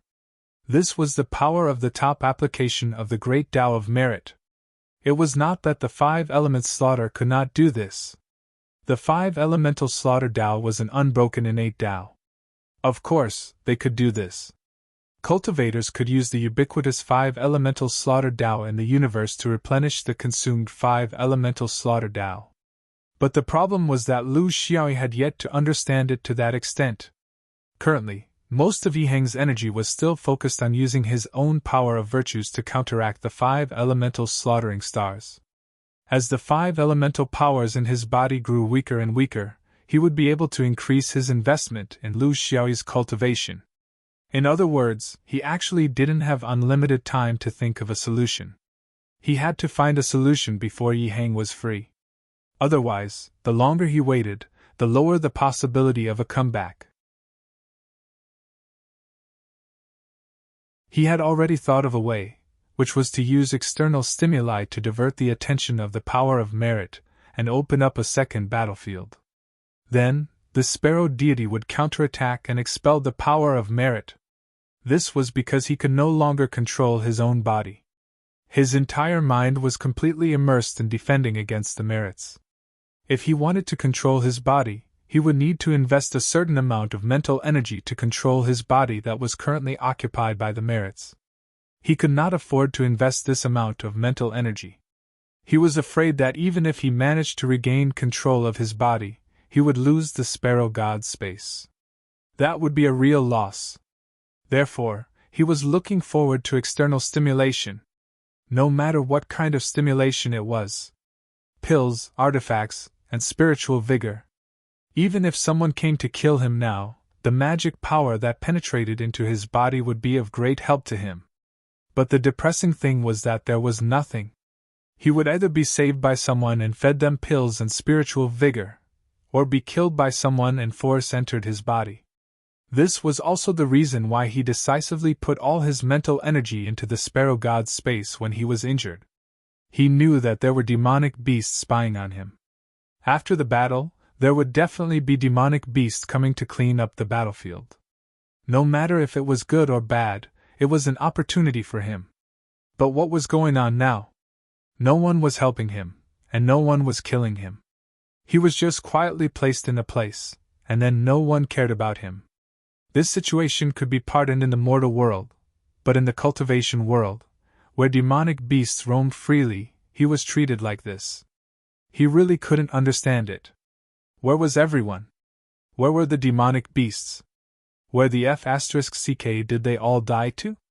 Of course, he didn't know that there was someone who worshipped him and didn't care about his situation at all.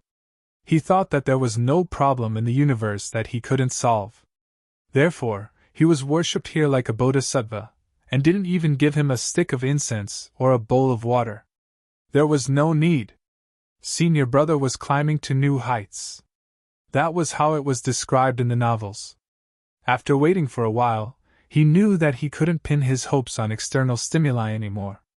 Since there wasn't any in the beginning, the chances would be even slimmer in the future.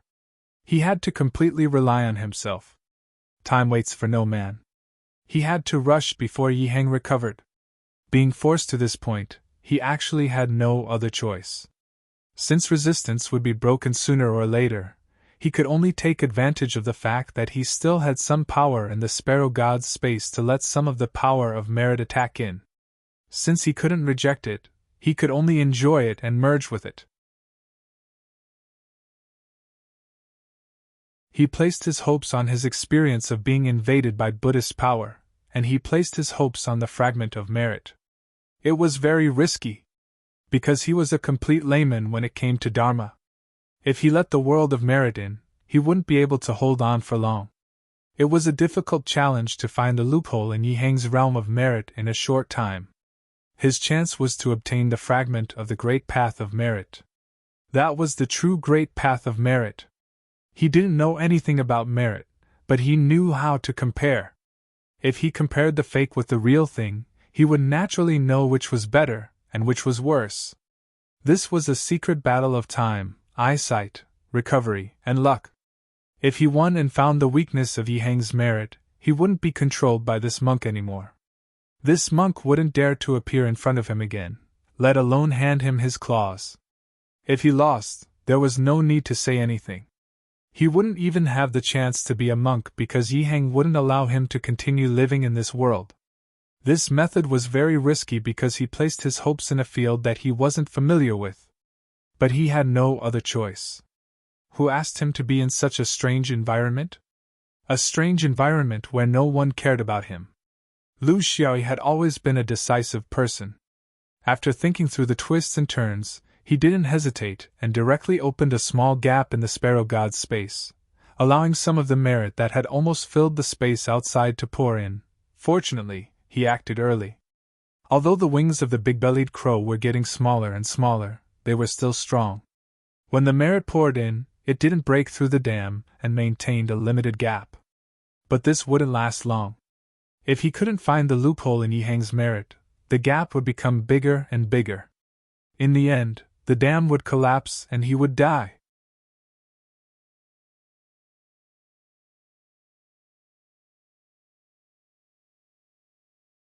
Chapter 998. In his sea of consciousness, in the sparrow god's space, the seven-ant sword spirit began to attack Yi Hang's great path of virtue and the shard of virtue at the same time. He could observe the differences between the two great paths of virtue through their reactions. It had to be said that the Heavy Mountain Temple, as a true Buddhist sect, had the purest Buddhist teachings. Under the sword spirit's attack, the reactions of the two great paths of virtue were almost identical.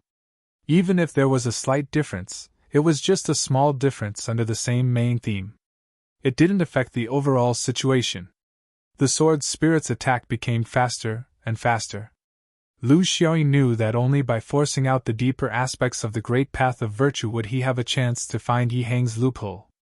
Some superficial things didn't mean anything. Once he made up his mind, he couldn't give up halfway. He had to persevere. That was his philosophy. In fact, he didn't have a second choice. If Yi Hang's great path of virtue was perfect to the point that it was exactly the same as the shard of virtue, or if he couldn't force out the difference even after trying his best, then he would die without a doubt. The cave he was in was an extremely secluded place. It was full of twists and turns, and there were countless traps. Perhaps these traps couldn't deal with experienced human explorers, but if they were used to deal with the native demonic beasts of the Scylla desolate world, they would definitely crush them in terms of intelligence. Not to mention large demonic beasts, even an ant wouldn't be able to crawl in. The wild boar used all his strength to build this safe house, but it caused Lu Xiaoyi to fall into a life-and-death struggle. This was also fate. Lu Xiaoyi could feel that his spiritual energy was gradually weakening in the peacock god's space. If it were anyone else, they would have succumbed to Yi Hang's formless charity in a matter of minutes. However, even though Lu Xiaoyi's spiritual energy was unparalleled, it would still be worn out under the pressure of the Tao realm. In the extra-dimensional space, Yi Hang, who was healing himself and dispelling the Tao realm energy of the five elements, smiled. This swordsman's spiritual energy was so strong that it surprised him. After persevering for so long, he even had the intention to give up on his own treatment and increase the distribution of Yi Hang's great path of virtue. However, due to his strong confidence in great path of virtue, he still maintained his original rhythm. Because recovering oneself was equally important. Once he regained his strength, he could choose to go to the deserted world of Scylla to deal with the swordsman. With the help of the power of merit, hiding would be meaningless. Therefore, he actually had two choices. Merit defeated him. Karma would hold him back and then destroy him physically. Now he felt hope. Although he still didn't know what exactly happened to the swordsman, he knew that there was a flaw in the swordsman's final fortress. It was just a matter of time. After all, it was inappropriate for him to personally rush to the deserted world of Silu. It would be unbecoming of him as an eminent monk. At their level, the fight should be held thousands of miles away, or even in different dimensions. Only then could the power of the Buddha be displayed. They could do it without shedding any blood. Yihang let out a sigh of relief. This swordsman was too difficult to deal with. Lu Xiui did not let his guard down. Even though his spiritual energy in the Sparrow God's space had dropped below the warning level, he did not stop Sword Ant from attacking the two great paths of virtue. The swordsman's resistance was not only shown to his enemies, but also to himself. Even if it meant death, he had to fight without hesitation and never back down. The sword spirit's attacks would only become stronger, but he would never give up just because he was close to failure. The swordsman would never give up. Just as Lu Xiaoyi's spiritual power weakened due to the excessive use of the sword spirit's attacks, the old crow's wings flapped weakly, revealing a larger gap to allow more power of merit to pour in. Lu Xiaoyi's desperate sword spirit attack finally took effect. Due to the fact that Nightingale's merit and the fragment's merit came from the same source, their responses to attacks were almost identical most of the time. Under the frenzied attacks of the sword spirit's 17 ant, both of them chose the same response, non-reciprocal giving. Lu Xiaoyi's heart skipped a beat. He finally found the flaw in Yihang's plan. Great path of virtue? How could there be a great path of virtue in this world? Either it was wholeheartedly not asking for anything in return, or it was purposely asking for something in return. There was no middle ground at all. Asking for something in return was asking for something in return. You can't say that a meal's worth is less than a city's worth. This was a conceptual problem, and there was no quantitative difference. Therefore, great path of virtue was blasphemy against Buddha's will. It was not a problem of perfection, but a fundamental problem of principle. The rest of the matter was much simpler. Although he knew the fatal flaw of Yihang's merit, he did not know how to use this flaw to destroy it. But it did not matter. There was someone here who wanted to destroy the blasphemous merit even more than him, and that was the merit fragment. As the purest power of merit between heaven and earth that had once reached the Tao integration stage, the nomological laws contained within the fragment did not tolerate other great Taoists the most. What it could not tolerate the most was the distortion and blasphemy of merit. Therefore, Lu Xiaoyi could only watch from the sidelines and see how pure merit dissected Yihang's merit. Before the matter was resolved, it was extremely difficult and complicated. But if you looked in the right direction, it was actually the easiest thing to do. Just like Lu Xiaoyi now, he was learning how to dissect merit without blinking. Only those with true merit would understand merit the best. Therefore, the merit law within the fragment was extremely sharp. This had nothing to do with merit. No matter how much merit Yihang had produced, it was still a group of concubines, second wives, and dowry. And what they had to face was the first wife. If the great path of merit had not collapsed, this process would have been reduced to ashes in the blink of an eye. Now that the merit had collapsed, it was equivalent to losing the title of first wife. She was still the first wife. But it was more troublesome to deal with these foreign species. This kind of trouble was beneficial to Lu Xiaoyi. Because time slowed down, it was a process, and it was more convenient for him to watch from the sidelines. How should he do it? The fragment did not have the consciousness to keep it a secret, so the first wife's methods were vividly displayed in front of him. Yihang's merit power was purified, and the pure Buddhist intent was actively absorbed by the fragment. Most of the pure spiritual power was taken advantage of by Lu Xiaoyi. This was the most refined power in the world. After being tempered by the Great Path, there was not a trace of impurities, and there was no residual power left by anyone. It raised Lu Xiaoyi's already strong spiritual power to another level. He didn't know the specific benefits yet, but there was a simple comparison. Previously, he could split the sword light into 10,000 rays. Now, he should be able to double the number, or even more, if Monk Yihang still stupidly continued to transfer merit to this place. After the depression of fighting with the monk, Lu Xiaoyi finally arrived at the harvest season. His greatest gain was not that he would be able to control Yihang in the future. As long as he survived, it was only a matter of time before he suppressed the monk. It was also not that his spiritual power had become much stronger in an instant. He could still achieve this through time. His real gain was that under the premise of not believing in Buddhism, he completely understood one of the cornerstones of Buddhism: merit. This was something that was simply unimaginable. If you did not believe in Buddhism, how could you understand Buddhism? But now, he had done it. He understood Buddhism, but he still did not believe in Buddhism.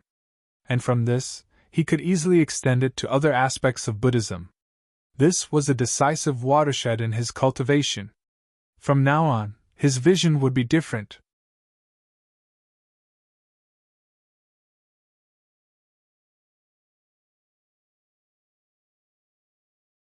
Chapter 999. Yihang shook his head in confusion.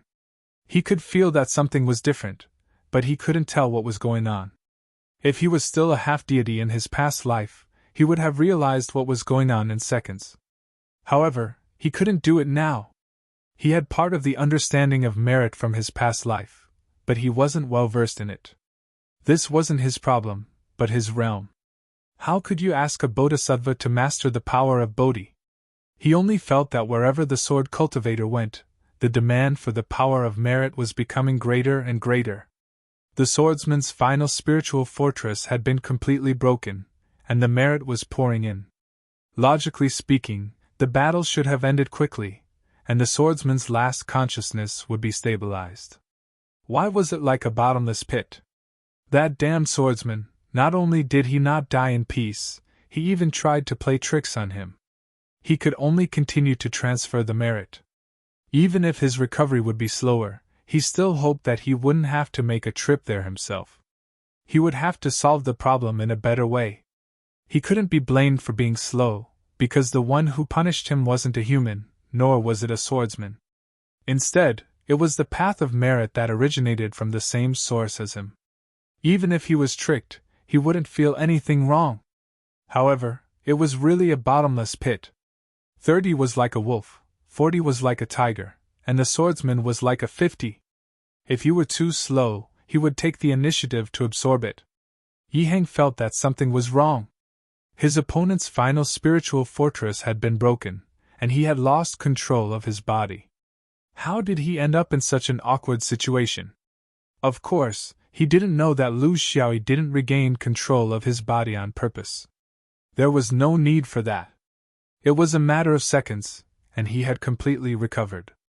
How could he cheat merit? How could he cheat the spiritual power? Yihang didn't have much of the 5 elemental Taoist energy left in his body. When he finally realized that the other side's demand for merit had affected his recovery, his vigilance returned. Although he didn't know what was going on, he knew that something was wrong. He was glad that he was in an extra-dimensional space.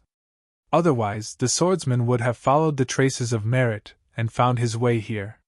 He was also a resolute person. With a long sigh, he resolutely cut off the connection between merit and the distance. At the last moment, a divine sense was transmitted back along with the merit. Blasphemy merit. What will you use to redeem yourself in this life? Yihang the monk stood in the space. How could he not know the secret weakness of his power of merit? That's right, what could he use to redeem himself? At the very least, as long as this swordsman was around, there would be no place for Yihang to stand. Not long ago, they had fought for more than 10 days without a clear victor, but if they met again, it would only be a matter of a sword. This was because his merits were nothing in front of that swordsman. How could this be? What exactly happened? Yihang fell into endless regret in the alternate dimension. It was over. Lu Xiaoyi spread his sleeves and stood up. He felt that he had never been in such a good mental state before. It was not only because his mental power had doubled. Stepping over the crude restrictions in the wild boar, he exited the cave and was surrounded by mountains. In his eyes, it was a different scene. This was because he used to see the world through the eyes of Tao, but now, he saw the world through the eyes of Buddhism and Taoism. The difference was huge. For Buddhism to be able to compete with Taoism for countless years, it was an undeniable fact that they had their own subtle uses. Just like the world in his eyes now, from the different perspectives of Taoism and Buddhism, there was Taoism's calm and unruly nature, but there was also Buddhism's compassion for the common people and the world of merit. The most important thing for a cultivator to improve was not to be stagnant. There was a reason for existence. When you learn to accept other people's ideas to improve yourself, it would be a qualitative leap. The world of monsters slowly unfolded in Lu Xiaoyi's eyes. At the same time, his yuanying also unfolded. From less than 3 inches, he nimbly jumped up and stood firmly on top of the 3 inches. Exactly, Buddhism is not Tao, and Tao is not Buddhism. With the word sword at the top, what is the difference between you and me? He was in a good mood and wanted to roar, but he was afraid that he would startle the flowers, grass, beasts, and demons. Yes, there was also a swaggering pig in the distance. It turned out that he had fallen into the deserted world of Silu and arrived at the territory of the wild boar. He thought that he was also hidden here. It was very safe, but the method of saving people was too crude. Not to mention elixirs, there was not even a bowl of water. Did it think that he was one of those monsters with a copper head and iron bones? In his perception, the wild boar was flying in a crooked manner. As it flew, it suddenly pounced and drilled into a patch of grass. Then, it stuck out its head and quietly looked behind. As it flew, it drilled into the mud and only revealed its nose to identify the suspicious aura around it. Was it trying to get rid of a possible stalker? Although it was very clumsy, its mood was understandable. It was really a cautious pig. It was enlightened. It was very likely that it was only halfway enlightened. Before the wild boar discovered him, Lu Xiaoyi returned to the cave and sat cross-legged in his original position. He was very curious. What was hidden in the wild boar's strange movements? It was not that he was suspicious of the pig. He had saved the wild boar before, and the wild boar had now repaid his karma. However, he felt that this guy was very strange. Its behavior was not like that of a pig. The wild boar was cautious all the way. It sneaked into the cave and looked at its senior who was sitting cross-legged. Sure enough, he was not dead. It sat down in front of Lu Xiaoyi, took out the thigh of an unknown animal, and began to gnaw on it. As it gnawed, it talked endlessly. Senior, when are you going to wake up? Will you become a perfected cultivator when you wake up? You can't just run away after waking up. This time, no matter what, you have to bring me, this old pig, to the colorful world to enjoy. I have already given the cave residents to others. The secretaries also have their own arrangements. The family property has also been distributed. Now I am all alone. I can only wait anxiously. Senior, you won't be sitting here for hundreds or thousands of years, right? If that's really the case, please tell me in advance. I will bring the secretaries back first. The wild boar talked endlessly. When it finished gnawing on the thigh and finished talking, it got up and patted its butt. I will come back in a few days. There are still some loose ends that have not been cleaned up. Senior, take your time to cultivate. It's best if you directly cultivate to become an immortal. Then, everyone will be at ease. The wild boar shook its head and left the cave. Along the way, it did not forget to repair various restrictions. Then, it left on the black cloud.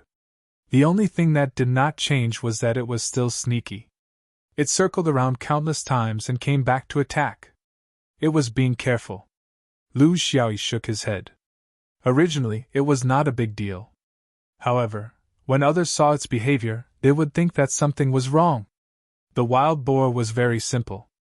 It called him senior because it wanted to be close to him. He did not dislike it. So be it.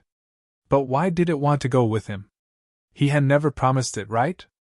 Of course, if it wanted to go, he would not stop it. Wasn't it just bringing it to Zhou, where spiritual vigor was more abundant? It was not a big deal. With this kind of friendship, everything else was a small matter. Humans had the desire to improve, and so did demonic beasts. There was no harm in going out to broaden their horizons.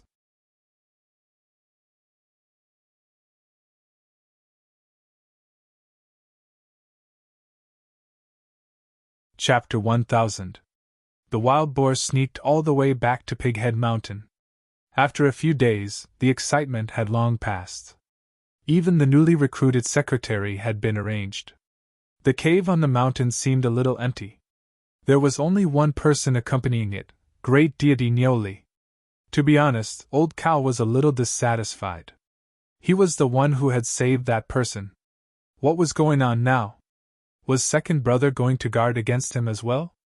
However, it and Second Brother had known each other for many years. They knew each other very well. It also knew that Second Brother did not have any ill intentions and did not want to monopolize the food. It was just afraid that its big mouth could not control itself. Everyone else had left, but it was the only one that refused to leave. The wild boar had made things clear.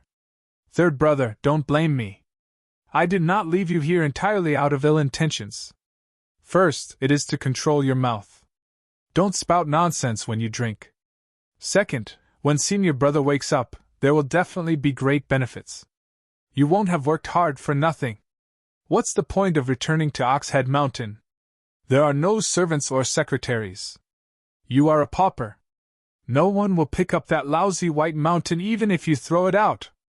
I heard that your place is still suffering from drought in recent years. Even the river is dry. Why go back? Why don't you accompany Second Brother to have fun here? When Senior Brother wakes up, I want to go to the universe with him to see the world. If we really leave, who knows how long it will take for us to come back. Let's have a good gathering. Who knows, it might be the last days of our lives. His words made great immortal Neo's heroic spirit short of breath. His heart was filled with resentment, and he could only accompany the wild boar to fool around here. Wild Boar had returned this time. Senior Brother had already slept in the cave for a year. It seemed that he would need many years to wake up. Wild Boar knew what was good for him and did not dare to visit too often. He only visited once every month. He did not know how long these days would last. He could not help but feel a little regretful that his secretary had been too rash. As a result, there was no place for him to play now. Two energetic big demons gathered together. It was a little boring. They were already tired of fighting each other. It was better to find some fun. On the third day of their return, a demon wind blew. A horse head stretched out from the black clouds and shouted at the two demons. Second Brother, Third Brother, quickly follow Big Brother on a trip. Trouble has arisen in Dayuan again. Desert 3 climbers have come to Dayuan to snatch territory again. The two of them hurriedly approached and asked for more details. It turned out that the three of them were sworn brothers. The great immortal Mali, the great immortal Julie, and the great immortal Nioli were their titles. Of course, they had given themselves these titles. Among the three's territories, the wild boar's location was slightly further away, while the territories of Mali and Nioli were close to each other. They were both located in a place called Dayuan.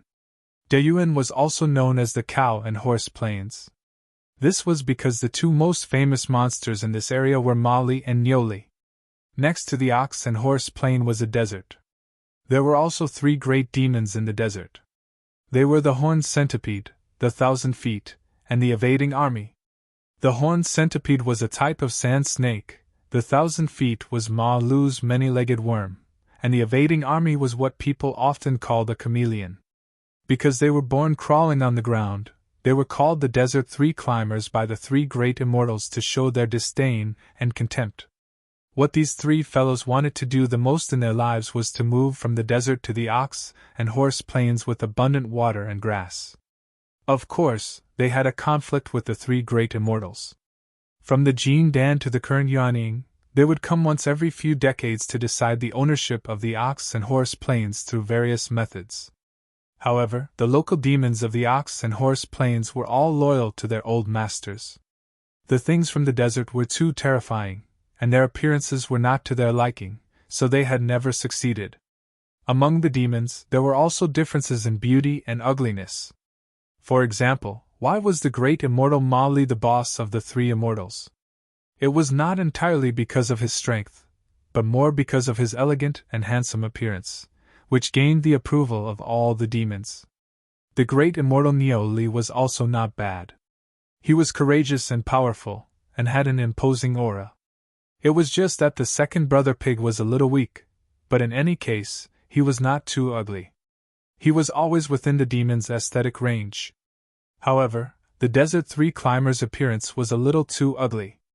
Perhaps it was within the acceptable range of the desert animals, but in a normal geographical environment, it was very difficult to accept. Where did this kind of aesthetic concept come from? However, it was probably related to humans. Humans could accept demons like Ma Lu, Neo Pig, but very few could accept chameleon snakes. As time passed, the deserted world of Scylla had formed a rather unique aesthetic concept.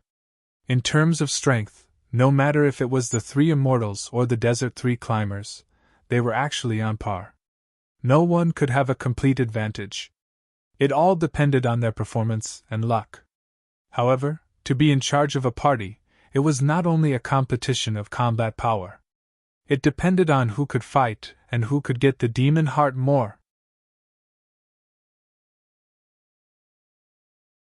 In this regard, although there were very few humans in the deserted world of Silu, the mainstream consciousness of the cultivation world of the universe was still reflected here. Humans valued mortals very much, and so did the demons. However, because there was no cultivation system, they valued the feelings of the low-level demons. For example, those chi-refining beasts that had just reached the level of gathering sun essence and moon essence, those foundation-building beasts that had Taoist foundation, and those Jin Dan beasts that had made some achievements. Without the support of these low-level demons, it was impossible for them to take over an area. This was the reason why, even though the Desert Three Climbers were spying on the Neo-Ma Plain, they had never been able to take over it. However, in the recent decades, the situation had changed. The Neo-Ma Plain had been suffering from drought for many years. At first, it was a small drought, but later, it became a major drought. The water and grass used to be abundant, but now it had become dry and cracked. The living environment had been greatly affected. The small demons had also evolved from ordinary beasts. Who would want to live in such a place? Therefore, in recent years, more and more groups of beasts migrated. Everyone left their homes. Without the support of the huge group of ordinary beasts, the big and small demons started to complain. The rule of the Maali and Nyoli started to be challenged. Ordinary beasts could migrate. No matter where they moved, they would just be food for other demons. No demon would not welcome the arrival of food. However, it was difficult for demons to migrate. Because if you moved over, you would actually be fighting for territory. Therefore, you had to fight with your own ability. Not every monster had such an ability. Therefore, under the instigation of some demons, all kinds of rumors were spread. The spearhead was pointed at the Mali and Nyoli, saying that they had provoked the wrath of the heavens. That was why the heavens did not rain. Unless the masters were changed, the Neo-Ma Plain would become a desert sooner or later. It went without saying who spread the rumors. After the momentum was built, the issue of appearance was gradually placed under the issue of survival. The big and small demons slowly reached an agreement. Whoever could ask for rain would be the future master of the Neo-Ma Plain. This kind of request was very fair. Survival came first. The great immortal Mali had come this time to find his two brothers. He wanted to have another fight with the three climbers in the great desert. However, this time, it was not about whose fist was harder, whose skin was thicker, who dared to risk their lives. This time, it was about the rain. 10 days later, on the most famous immortal bestowment platform in the Neo-Ma Plain, With all the big and small demons in the Nyoma plain as witnesses, the three climbers challenged the three immortals.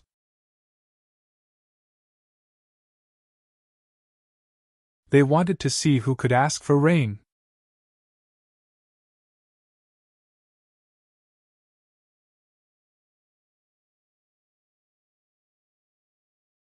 Chapter 1001. P.S. Before the Spring Festival, I will update 3 times a day to prepare for the Spring Festival. Thank you for your support, and I look forward to your understanding. Thank you. The wild boar agreed to Boss Ma's request. With his current yuanying strength, it would only take him a few days to reach Nyoma Yuan. If he flew over from the outer realm, it would be even faster.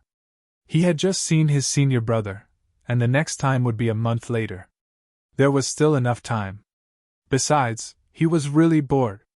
Of course, he had to help his brother. The wild boar was very loyal. Because there was still time, the three immortals hurried in the region and discussed countermeasures. The Nyoli was very distressed. Summoning the wind and rain is not our strength, right? Even if I use all my strength, I can at most make a few drops of rain fall on a palm-sized area. For Nyoma Yuan, this is not enough. If we had this ability, we would have done it long ago. We are all our own people, why would we wait until now? The Mali gritted his teeth and said, Third brother, you are right.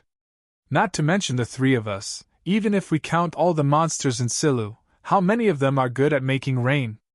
But this time, I asked the Jiao Jun for 3 wind and rain talismans.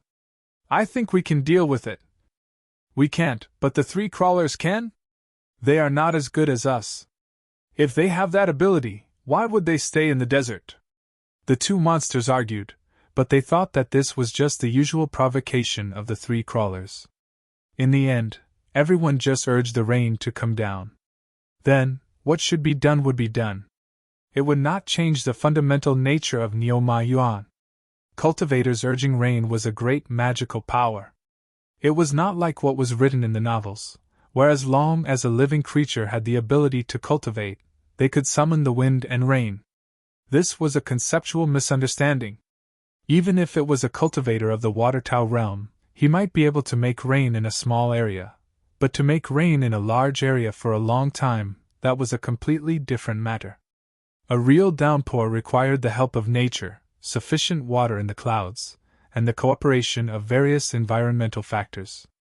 Only then could the power of nature be displayed. It was not a water-based environment formed in the battlefield for the sake of battle and enlightenment. Creating rain out of thin air, on a vast plain with a diameter of 1,000 miles, and with enough time, enough intensity, and enough rainfall. This was something that even ordinary true monarchs would find difficult to achieve. Even if they used the power of the 5 elements, how much magic power would they need to achieve this? Haste rain was not the sweet rain technique, nor was it the rain-dissolving talisman. It was not as simple as one imagined. Relatively speaking, demonic beasts with this kind of ability were few and far between.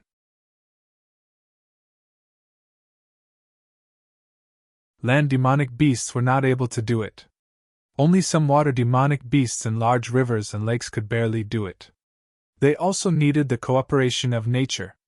In other words, the natural weather conditions were the main reason. The rain-bearer could control the time, size, length, and intensity of the rain. This was the so-called rain-bearer in the cultivation world. The deserted world of Silla was a boundary dominated by land demonic beasts. There were not many water demonic beasts and their strength was mediocre.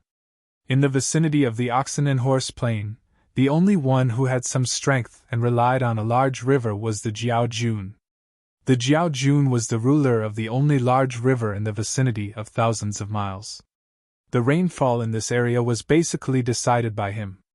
He could play a role in where there was more and less rain, where there was flood and where there was drought. Because of the drought in the oxen and horse plain, Mali and Nyoli had begged the Jiao Jun countless times. Every time they begged, there would be a little harvest. The Jiao Jun was also in a difficult position. It had tried its best, but in the end, it could not be the enemy of the heavens. The wild boar had also advised the two brothers to give more gifts and move around more often. Don't try to gain something without risking anything. This was its experience of several generations of demonic beasts. Unfortunately, the two brothers did not understand this experience. They always thought that the heavens had its own rules and that demonic power could not be changed, let alone obstructed. It did not matter whether they gave gifts or not. They were also poor and had a bunch of small demonic beasts who needed to eat and drink. Everyone was in the Yuanying realm. Why should they give gifts to the wild boar? As time went on, the oxen and horse plane was dragged to the current situation. The wild boar felt that this might be the last time it helped. For the sake of the two brothers, there were some things that it would not feel good if it did not say them out loud. Big brother, third brother! Old boar is about to go on a long journey. There are some things that I have to say. Don't blame me. I thought that we could not be careless in the rain challenge of Sanpu. Then, he must have come prepared and planned for a long time. If we look at the timeline a little longer, it is not impossible that he started planning decades ago. Moreover, I guess that there is still some unclear relationship between them and the Jiao Jun. Although there is no evidence, I feel that way. If I guess right, Sanpu must have something to rely on this time. If he has the support of the Jiao Jun behind him, the rain-melting talismans that Big Brother asked for are just 3 pieces of waste paper. When the time comes, what can they do? These words made Molly and Yoli panic. They knew that their second brother was shrewd in handling matters, so they hurriedly asked for advice.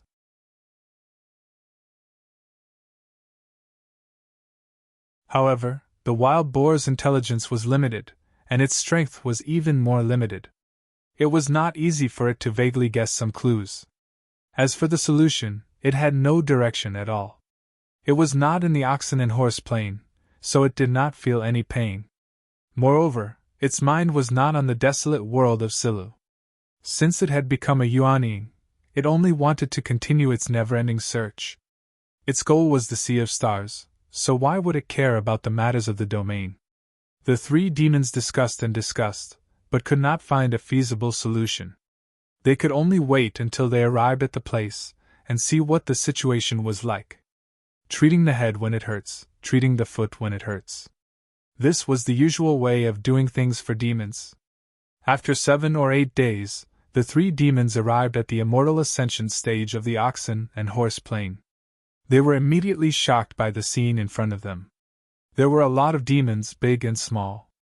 Basically, all the demons that had not left the oxen and horse plane were gathered here. Not only that, there were also a few big Yuanying demons near the oxen and horse plane.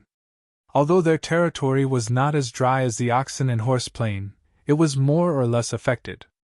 Immortal Ascension Stage was the only place in the oxen and horse plane that had a name. It was actually a stone platform that stood in the middle of the plain. It was hundreds of feet high, and the top was flat. It was the place where the demons of the oxen and horse plane discussed and gathered to worship. The 3 immortals felt that these big demons did not come with good intentions. The wild boar whispered, "This must be the work of Sanpu. He asked these neighbors to come here to prevent us from praying for rain into a chaotic battle, so he asked for some witnesses." The 3 of them discussed along the way and finally decided that the best way was to stir up the situation. They would provoke each other verbally and cause a physical conflict. Then, the matter of praying for rain would naturally be left unsettled. But now, it seemed that someone had already gone ahead of them. As the master of the oxen and horse plane, they did not know that all the big and small demons were gathered together. This in itself meant something. That was the general dissatisfaction caused by the long drought. Now, the dissatisfaction was being used by someone else. Obviously, this person wanted to take this opportunity to kick them off the stage and completely take over the oxen and horse plane. Only at this time did Molly and Yoli completely believe in the second brother's judgment.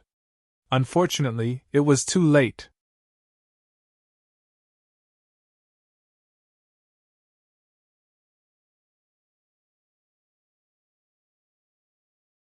Chapter 1002. The top of the Immortal Ascension platform was empty. but the bottom of the immortal ascension platform was bustling with people. The closest ones were a dozen yawning big monsters. In addition to the Initiator 3 crawlers, there were also tiger monsters, wolf monsters, ape monsters, and eagle monsters. These monsters were the real fighting monsters. Their strength was stronger than the three immortals. Their purpose of gathering here was very clear. They wanted to prevent the three immortals from causing trouble.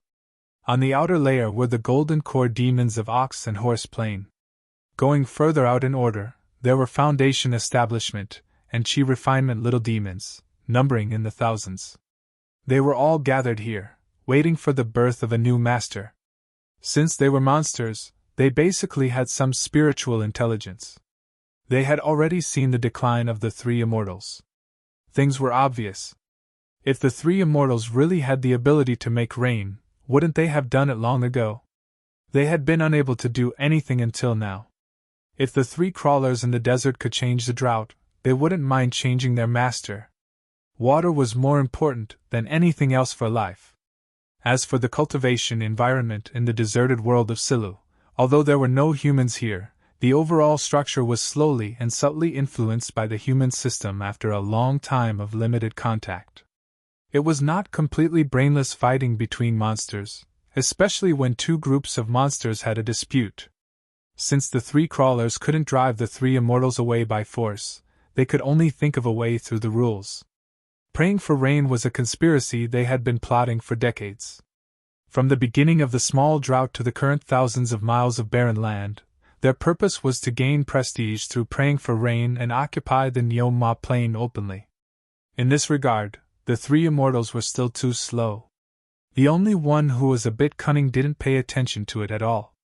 When the three immortals arrived, the situation was basically settled. The big monsters present had already reached a consensus. The so-called praying for rain was just a ceremony for the small monsters to see. They were very clear that the three crawlers praying for rain would definitely succeed, but the three immortals would definitely fail.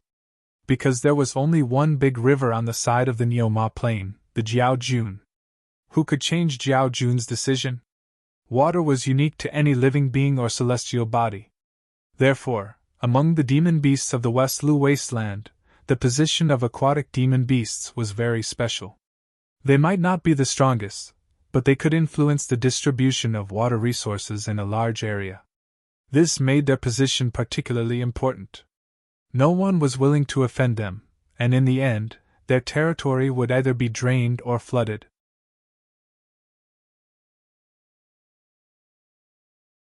The three immortals ushered in the big day of praying for rain in isolation and helplessness.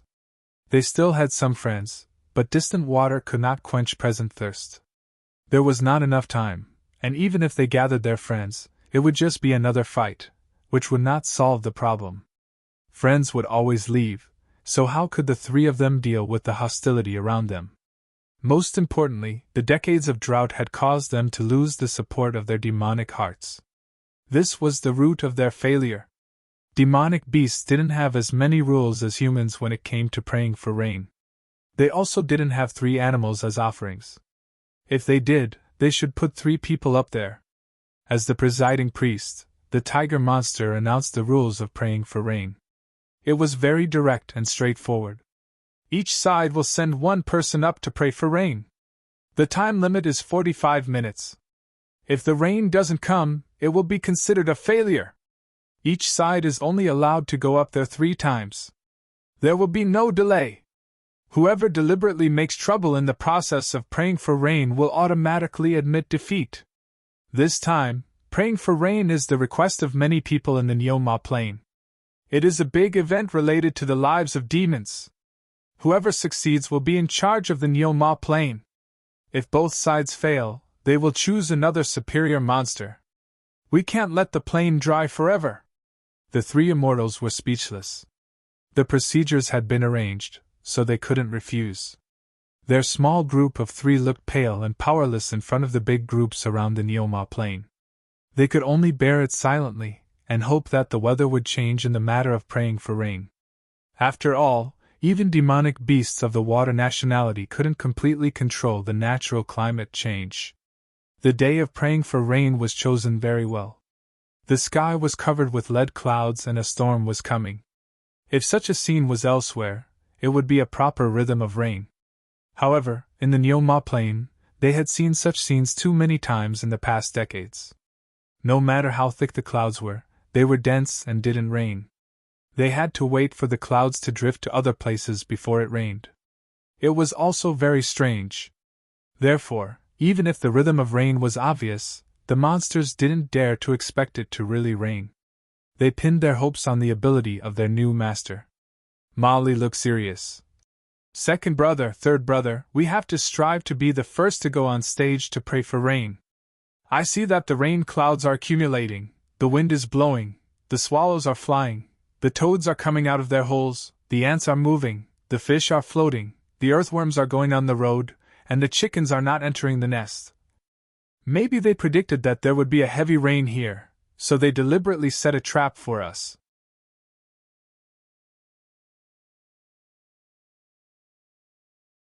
We should take the initiative to gain the upper hand and use the power of heaven for ourselves. If we are lucky enough to get it, the dust will settle. Before the weather changes, who will doubt our position in the Nyoma plain? Wild Boar nodded in agreement. This was the right thing to do. Under such weather conditions, only a fool wouldn't know how to make use of it. Boss Ma went up to draw lots and guessed with Jiao Qi under the witness of many yawning big monsters. He came back dejectedly not long after. Wild Boar comforted him. Big brother, don't be discouraged. They are like snakes and rats in the same nest. They have already colluded with each other. What we can think of, they can also think of. No matter which one of us three brothers goes up, the result will be the same. The weather changes according to people. How can it be controlled casually? Who knows, maybe if we go up early, it will only benefit us brothers. These were purely comforting words. There was no other way. They were meat on the chopping block. Now, the three of them could only hope that the heavens would open their eyes. They couldn't count on anything else. Jiao Qi was immensely proud of itself as it leaped onto the high platform. This was the plan that the three of them had been plotting for decades in the desert. Today was the day to complete it. Standing on the high platform, it revealed its original form. It was a huge sand snake with its head raised to the sky. There were two horns on its head, indicating that the Jiao Qi was closely related to the dragon race by blood. It was not completely unreasonable to say that there was a dragon in the sky and a snake on the ground. The dragon race was recognized in the cultivation world as the ancient beast that was best at summoning the wind and summoning the rain. As a distant relative of the dragon, the Jiao Qi was the first to go up this time because it didn't want to give the three immortals even the slightest chance. Moreover, it had already made proper arrangements to summon the clouds and summon the rain. How could it have the ability of a water demon beast? Other than the dragon horn on its head, it wasn't a real dragon horn but more like a deer's horn. It lived in the desert and didn't know anything about summoning the rain. But it didn't matter. It had friends who knew how to curry favor. That was enough. On the high platform, the snake twisted its body and flicked its tongue. It was just like a human swindler who lured a god into his body. It was just to attract attention and prove that it had used all its strength. This was a necessary action. The great demons of the Yuanying understood this, but the thousands of lesser demons didn't. In the midst of the act, the snake shook its tail and a rain talisman flew into the clouds. This was actually just for show. What kind of talisman could cause rain to fall over 1,000 li? It was just a message.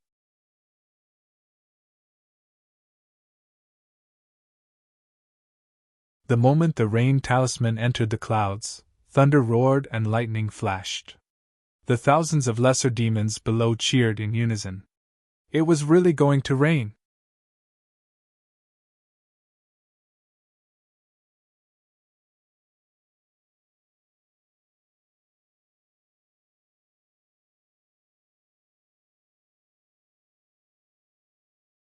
Jiao Qi twisted her slender waist, feeling as if her waist was about to break. However, the movements in the clouds above actually stopped. This made it very puzzled. Didn't they already agree? As soon as the rain talisman arrived, it immediately summoned wind and lightning. Clouds and rain? In the beginning, everything was fine. The wind was blowing and the thunder was rumbling. It was just one step away from the rain. But after waiting for a long time, the thunder stopped and the wind stopped blowing. The sky was calm again, but the clouds were getting denser. Jiao Jun wasn't ready yet. Did it release the rain talisman too early? That shouldn't be the case. If you weren't prepared, you could have just said something. It wouldn't have been difficult. He couldn't even jump into the clouds to take a look. This was because they had already agreed to compete on the ground to see who could summon the rain from the heavenly Tao. In fact, they were afraid that the three immortals would jump into the clouds and discover that there was a Jiao hiding in the clouds. Wouldn't that expose everything?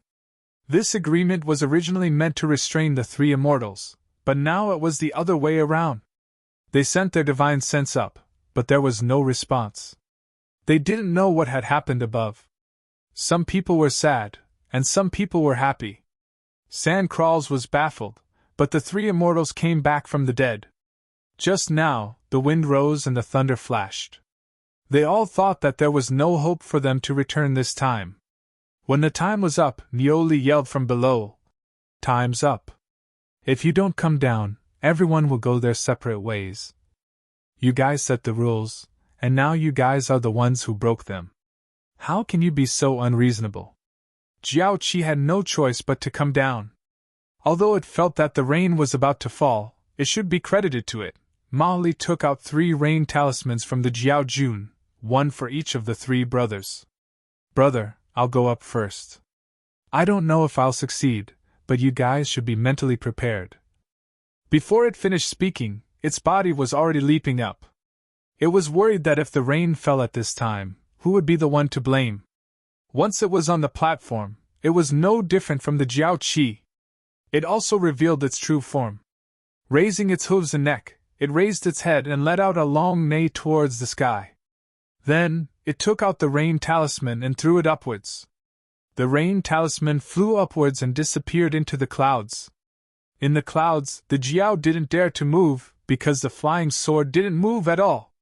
It knew that it couldn't withstand the attack from the flying sword, and it didn't dare to compete with the swordsman in terms of ruthlessness. Therefore, when it saw another talisman floating up, it didn't dare to make the decision, even if it was the 3 immortals' talisman.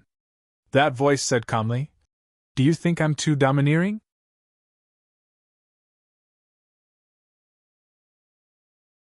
Bullying others with my power? A human coming to Silla to stir up trouble?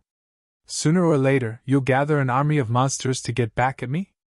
The Jiao's forehead was covered in cold sweat. I don't dare to think about it. I don't dare to do it.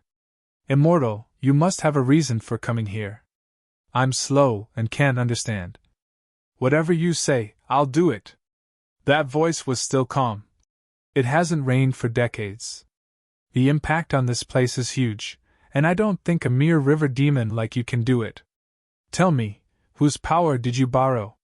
The tip of the sword stabbed forward slightly, and the Jiao felt its mind go numb. This sword was too scary. I'll talk. Although I have the power to control the clouds and rain, I can only go with the flow of nature. I can change the location slightly, a few days earlier, a few days later, and control the size. It's not my power to control the rain for decades. But a few decades ago, a human monk came here and gave me a water bowl, saying that I could control the rhythm of the rain with it. I tried it, and it was true. Then, 3 climbers of the desert wanted to use the drought tactic to drive the 3 immortals away.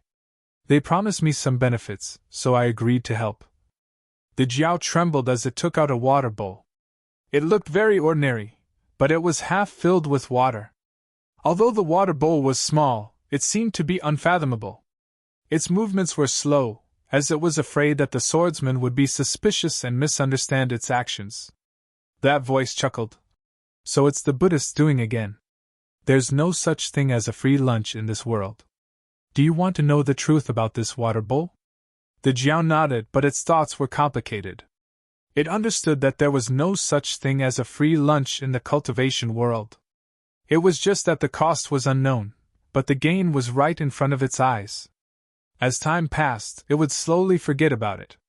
Now that the swordsman mentioned it, its curiosity was piqued.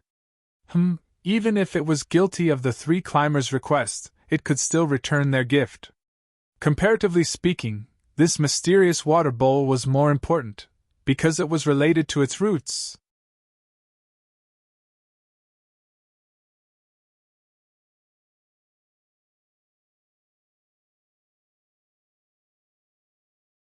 Chapter 1004. Mowgli had also been tossing and turning on the platform for a good 45 minutes. In the end, his legs were weak and his throat was hoarse. Not to mention rain, he did not even see wind or thunder. He was even worse than the Jiao Si. Wild Boar came down angrily and comforted him.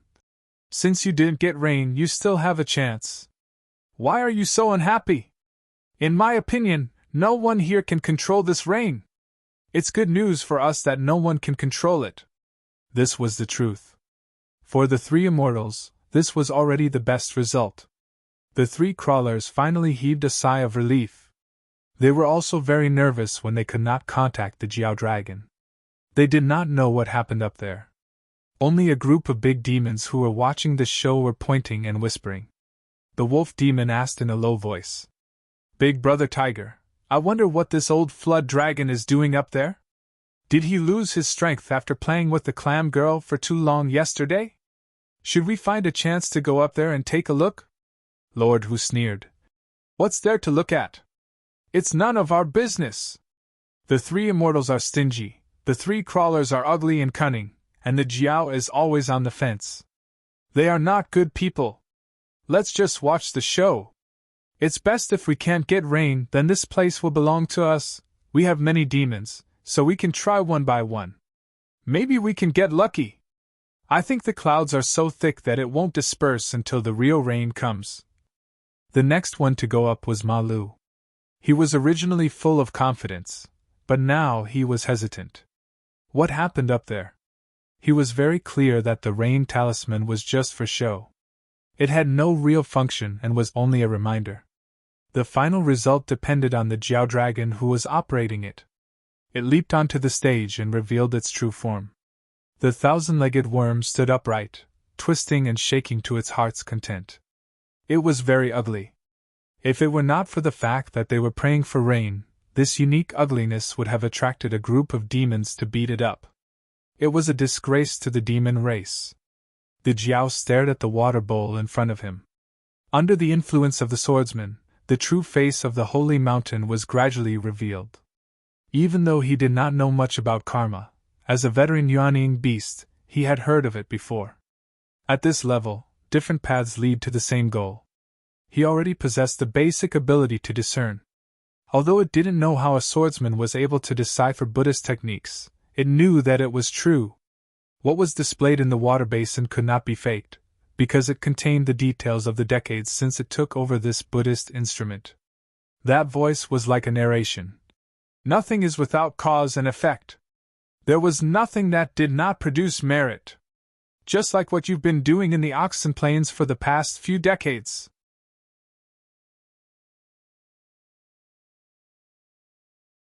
When you lay down the first drop of sweet rain after a long drought, all the merit and virtue will belong to Buddha. And in these decades, due to the drought, the displacement of people, the migration of people, the death of thirst, and the frenzied attacks will all be recorded on your head. This is also a kind of merit. You are a great member of the Water Clan. You would rather sacrifice yourself for the sake of the Buddha. Is this what you want? The Jiao trembled in anger. Over the past few decades, it valued the extraordinary power that the water bowl brought to it more and more. This made it more and more famous on this land. It was called the Rain Bringer, the Rain Dragon, and so on. It did not expect to pay such a high price. This was because of its ignorance, and also because of its own greed. This was the result of trying to break free from the control of nature. It might have indeed broken free, but it fell into another trap, a trap set by humans. Nature would not harm it, but humans would. The Jiao's anger gave it courage again. It was no longer afraid of the flying sword in front of it. So what if it took its life? Its future as a cultivator had come to an end because it had been targeting the oxen plains for decades. It thought that the Buddhists would bear all the responsibility. It pushed the flying sword away with its front paws and suddenly turned around. Not far behind it, a Taoist was looking at it calmly. The Jiao was full of anger. Don't think that I will thank you for pointing this out to me. Don't think that I don't know that you have your own motives. If it were not for the conflict between Taoists and Buddhists, how could a remote place like Silla be involved in this mess? If you had not reminded me, I could have lived happily for at least a few hundred years. But now you are making me live in regret. I will not make the rain fall on either side. Lu Xiai sighed. It seemed that his wish to play the role of a savior would not come true. He had always wondered why it was so difficult for him to be a good person. Why was it so easy to be a bad person? Demons had a very strange way of thinking. They were either stupid enough to be fooled by the Buddhists, or they could see the essence of things clearly when they came to their senses. Since you started your cultivation, you should have known that no one can get rid of these entanglements. There is no such thing as a cultivation world without ugliness. Don't pretend to be so innocent. It's like Silo is a cultivation paradise. Humans have their ugliness, demons have their ugliness. The only difference is that one is good at disguise, and the other is evil. The flying sword was pointed at the Jiao's forehead again. Even the dragon's claws could not pry it open. Instead, it was cut open, revealing the swordsman's strong and cruel heart. For a moment, the Jiao dragon was not afraid of death. But when it was faced with death, it was not as fearless as it thought it would be.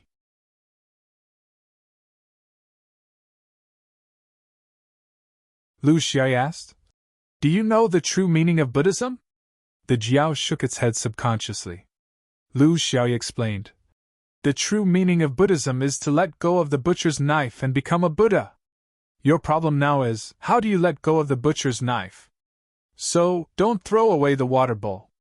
It can be used to hold water, to cook, and to wake up at night." The Jiao dragon understood. In its current situation, what other choice did it have? Follow Buddhism? Impossible. Follow Taoism? That would be a lie. It could only go with the flow. Thinking wholeheartedly for the sake of the Silla race was the only solution. Only then would it be able to get out of this predicament. "What do you want?" Lu Xiao snorted. "What do I want? What do you think an existence like you can provide me? I don't like the length of your shoelaces. I don't like the smell of your apron. I just want to help a few friends. I'm afraid that I'll be tainted by Buddhism if I interfere. So, I hope you can take the initiative and not cause me trouble." The Jiao's veins were bulging. "What if I don't agree? I'll kill you and feed you to the pigs," Lu Xiao said casually, but his expression was cold. The Jiao sighed. It was more used to this kind of direct method. This was also the standard way of dealing with demons. Throw away all the tricks and talk with your fists. "Okay, I promise you," Lu Xiao sighed. "Can't you just talk nicely? Why do you have to threaten me? What a bastard."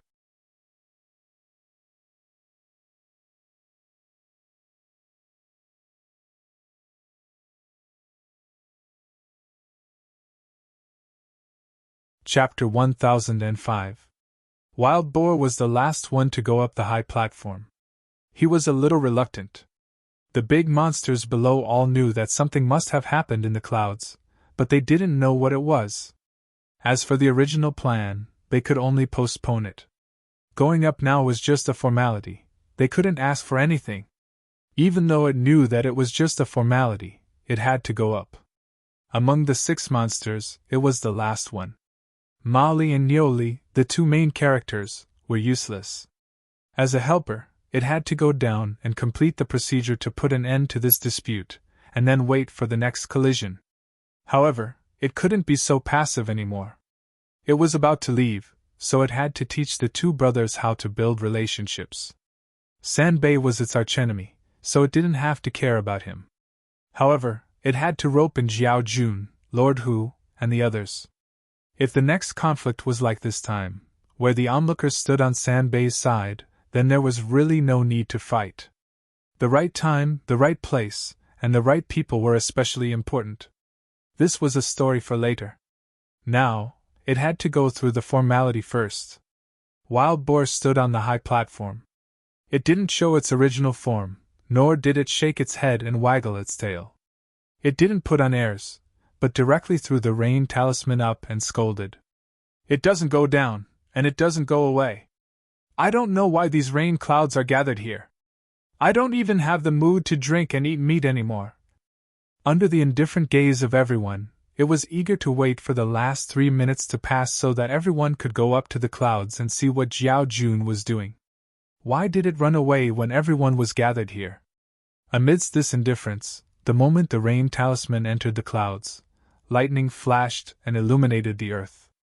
A heaven-shaking clap of thunder rang out, even louder than Jiao Ho's attack at the very beginning.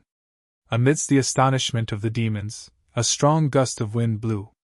Mixed with the wind were huge raindrops. It hurt when they hit their bodies, but no monster dodged. There was another muffled thunder. It was as if someone in the sky had destroyed the dam of the Milky Way. Torrential rain poured down, covering the entire oxen and horses' plain in the rain. Because the rain was too heavy, people's line of sight was blurred from a few jans away. All they could see was water droplets connected to one another. When the water droplets hit the ground, endless water mist rose up. The entire ox and horse plains seemed to be covered in clouds and mist. "It's raining! It's raining! Second brother is mighty! Live as long as the heavens!" In their ecstasy, the thousands of small demons spoke without thinking. All kinds of flattery, and boot-licking flooded over like the rain right now. Everyone could clearly see that none of the 5 demons had the ability to control the rain.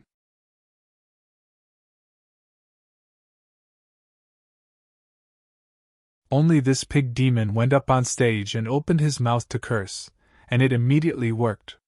Could it be that God was such a wretched wretch? Talking nicely and pleading softly would not work, but had to resort to using foul language? Or perhaps, he could no longer revert to his original form and had to revert to his human form. It seemed that God's incarnation was only capable of reverting to human form, and was not used to other forms. The wild boar stood on the high platform. He was also a little confused by the heavy rain. He did not know what was going on. The 2 brothers beside him had already jumped onto the high platform. They were cheering excitedly and could not help themselves. It was no wonder that they lost their composure. The drought in the ox and horse plain for decades was solved today. The competition with the 3 climbers had also come to an end. At the very least, they would not have to compete to pray for rain in the future. As for fighting, they did not care. The rain was getting heavier and heavier. There was no sign of it stopping. The clouds rolled and rolled, gathering thicker and thicker. This indicated that this was going to be a long and drawn-out rainy season. It would bring new life to the ox and horse plain. There was also disharmony. The Jiaoju jumped into the air and shouted angrily. "It doesn't count! It doesn't count! This is all due to us praying for rain! The god of thunder, the goddess of lightning, and the god of rain obviously received our rain talismans. They came late because of something urgent. In the end, it was taken advantage of by unrelated people. If you don't believe it, the cloud-traveling dragon god is up there. Let's find him to be a witness." Before he finished speaking, a bolt of lightning struck down from the clouds.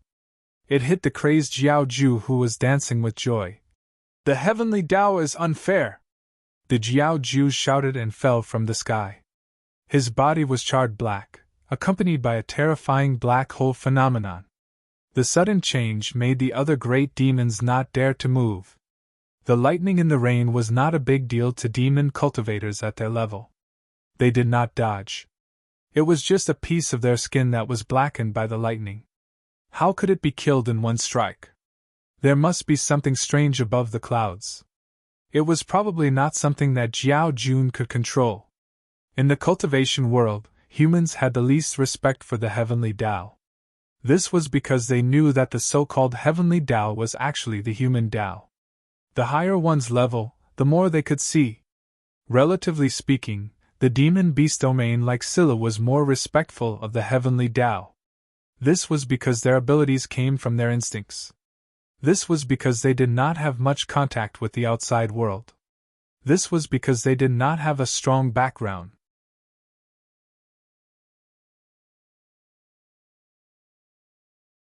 Therefore, when the strange phenomenon appeared, they subconsciously associated it with the punishment of the heavenly Tao. Was it because the demon cultivators in the ox and horse plane had changed their living environment in order to achieve a certain goal in the past few decades and angered the heavenly Tao? One of the main culprits, the Jiao Ju, was struck to death by lightning. Then what about them, the accomplices? What kind of punishment would they receive? Lord Hu rolled his eyes and had an idea. He congratulated the three immortals on the high platform. Congratulations to the three immortals for successfully praying for rain. Our neighbors can also get some benefits. In the ox and horse plane, after a long drought, the three of you are willing to be neighbors. The heavenly Tao has opened the cloth and bestowed kindness to us. We should express our gratitude and complete the etiquette. Since the three of you are the hosts, please accept the heavenly Tao. From now on, in this area, we will always be on the same side and not invade each other. As soon as Lord Hu said this, all the great demons echoed. The three immortals on the stage listened to Lord Hu's nonsense. How could they not understand what he meant? In fact, it meant that the success of praying for rain this time could not be determined who the credit was. It was definitely not the three immortals, because one of them had been struck to death. It might not be the three immortals, because it might be purely the heavenly Tao's rain, which was purely accidental. If the three immortals dared to go above the clouds in such a situation and face the heavenly Tao's scrutiny head-on, then it could be considered a complete victory. If they did it, the forces of the dozens of great demons around the ox and horse plane would no longer be unfavorable to the ox and horse plane, and everyone would be good neighbors. Lord Hu was qualified to say this, because their group was the most powerful force group on the continent. Not only the dozens of great demons, there were many more who had not come. The three immortals on the stage looked at each other. How could they not know the danger above the clouds?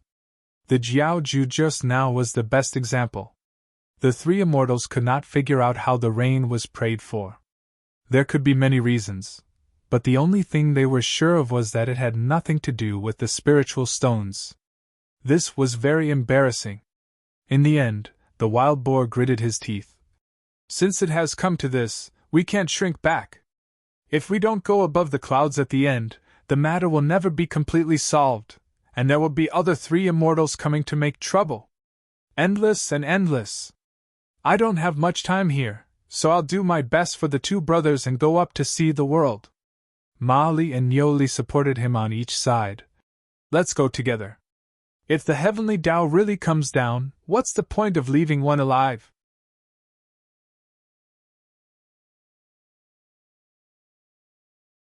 The three immortals live and die together, it's not for others to hear.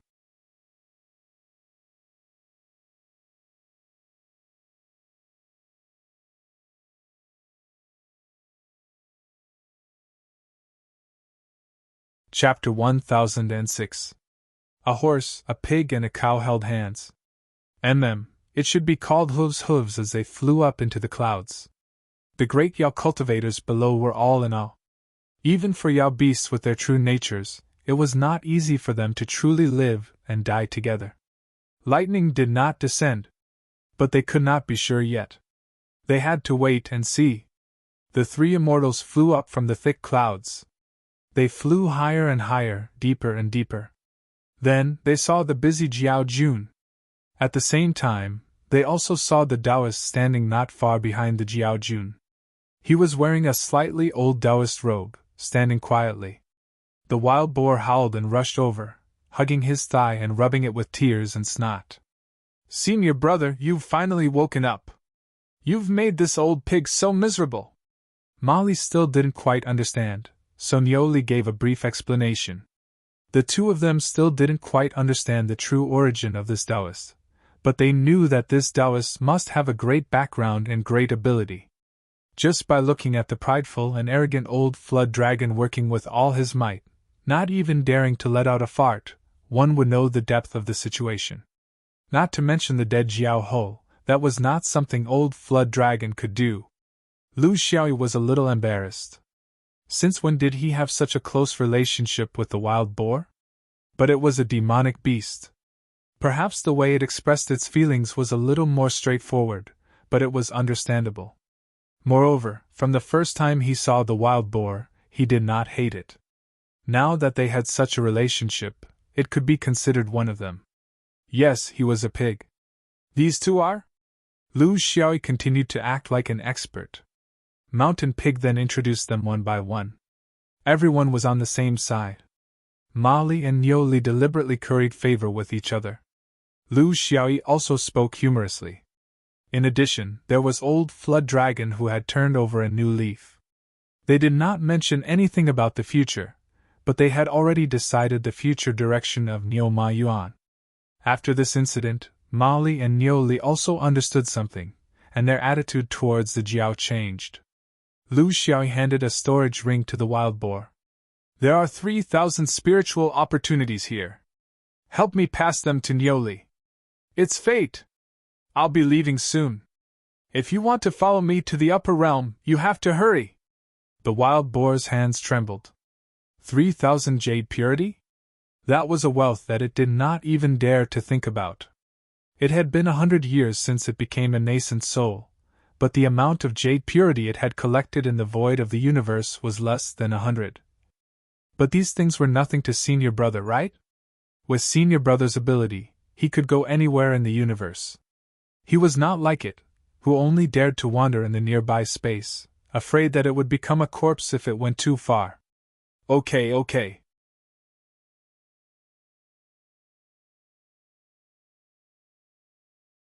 Niu Li will have more, Ma Li will have less. Everyone has to share in the joy. As for me, I've already prepared and can set off at any time. Lu Xiaoyi smiled faintly. You don't want to share? The wild boar took it for granted and boasted shamelessly. If I follow Senior Brother, I won't lack these things. Lu Xiaoyi could not help but laugh. Okay, I'll send you down. With a wave of his hand, the Jiao's water bowl came to his hand. He shone it downwards, and suddenly, a big hole broke open in the dense clouds. In the big hole, tens of thousands of golden lights were shining. It was bright but not dazzling, powerful but not overbearing. That was the manifestation of countless light of merit in the mortal world. It was as if the heavenly Tao had opened its eyes and the real immortals had descended to the mortal world. In the tens of thousands of golden lights, the three immortals slowly descended. They were all smiling so widely that their faces could not be seen. Because they wanted to show their divinity among the monsters, they all showed their original appearances. They were a 5-colored horse, a big black pig, and an old yellow ox. Every single one of them was in high spirits and had an imposing appearance. Their entire body was filled with an imposing aura, and even their crotches were sticking up high. Lord Hu squinted his eyes and waved his hand. Ma Lu and the chameleon were pushed aside and pressed to the ground. The wolf and bear lords looked ferocious and raised their hands to strike. In front of the two celestial phenomena, Lord Hu stepped out from the crowd and laughed heartily. You three are so capable. May we be neighbors forever. 10 days later, the two figures left the desolate planet of Silu and disappeared into the vast universe. Senior Brother, where are we going? The wild boar was panting from flying, but it could not hide its excitement. Lu Xiaoyi looked at it.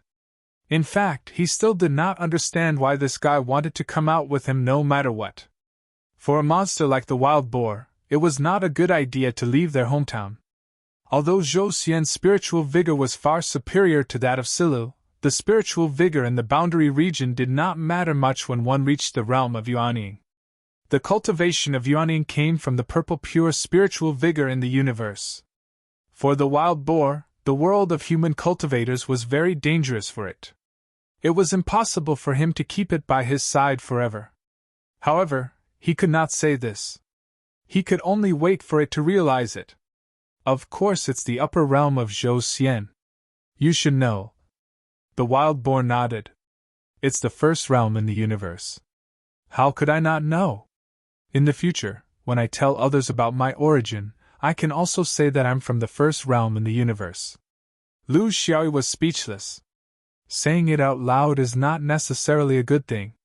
There are many people in the cultivation world who hate the rich and the strong.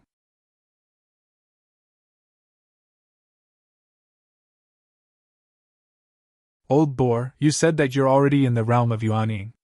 Why don't you have a name? When you reach Zhou Xian, you can't always call yourself wild boar or wild boar, right? That's not dignified. The wild boar laughed. I already have a name, but I'm not used to it, so I rarely use it. I'll be called Ba Jie. Lu Xiaoyi was shocked. This name, could it be that this wild boar was also a transmigrator? It shouldn't be. The wild boar saw that its senior brother was shocked and felt proud. It had been in the interior realm for a long time and knew all the taboos about reincarnation in the cultivation world. There were many things that could not be said. They could only be understood and recalled by oneself. Therefore, it could not tell its senior brother about its past life, not even a word. But some things were related. For example, its senior brother was the one who gave it its name. Now that it said it out loud, there was a connection, so its senior brother was very surprised. Of course, he would be surprised. Although the name Ba Jie was very ordinary, it was what its senior brother wanted. He must be wondering why its name suited him so well, right? Ba Jie? Good name. Very good. Lu Xiaoyi did not think of the twists and turns in the story. Was it a coincidence? Of course, it was good. You named it yourself. The wild boar was proud because it knew some secrets that its senior brother did not know. And these secrets had to be kept secret for a long time, so long that it could not say it in its lifetime. Ba Jie, your speed is not good. In the future, when you're in the universe, you'll be at a disadvantage if you can't catch up or run away. Haven't you learned any escape techniques? Or teleportation? The wild boar was embarrassed. Our desolate world does not have any inheritance. We basically practice blindly and rely on our instincts. Lu Xiaoyi asked. Then Ba Jie, what's your divine ability? How come I've never seen you use it before? The wild boar was a little embarrassed. Senior brother, you've seen it before. This old pig can eat. Lu Xiaoyi could not continue asking. This guy's situation was really not suitable for living in the universe. It was a typical Yuanying fish belly. However, in the cultivation world, there were many demons like the wild boar that did not have any special characteristics. Just like there were many human cultivators who were not suitable for living in the void. Those he came into contact with were basically the elites of the elites. Jin Dan was like that, and so was Yuanying. Therefore, he had never experienced this aspect. But the so-called elites were the minority. The rest of their strength was average. They were the mainstream of the cultivation world.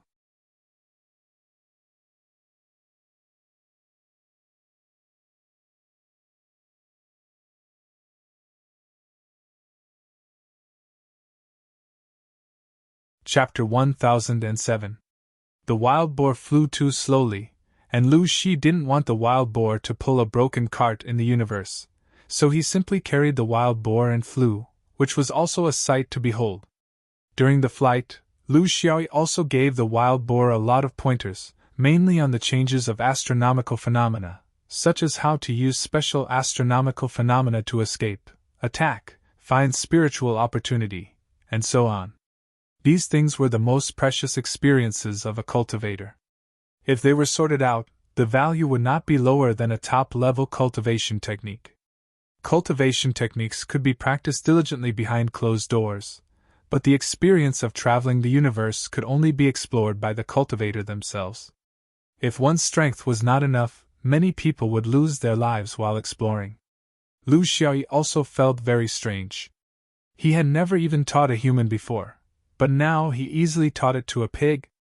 The key point was that the pig still thought that all of this was natural. Senior brother's experience was its. What was there to be surprised about? After flying for a few months, Lu Xiaoyi noticed that the wild boar kept looking in one direction, so he asked, "Idiot! Why are you always looking around instead of studying? There are no rabbits in that place, what's there to look at?" The wild boar didn't mind. It was normal to be scolded by senior brother, but it would be abnormal if he didn't get scolded. It was like this in his previous life, and it was the same in this life.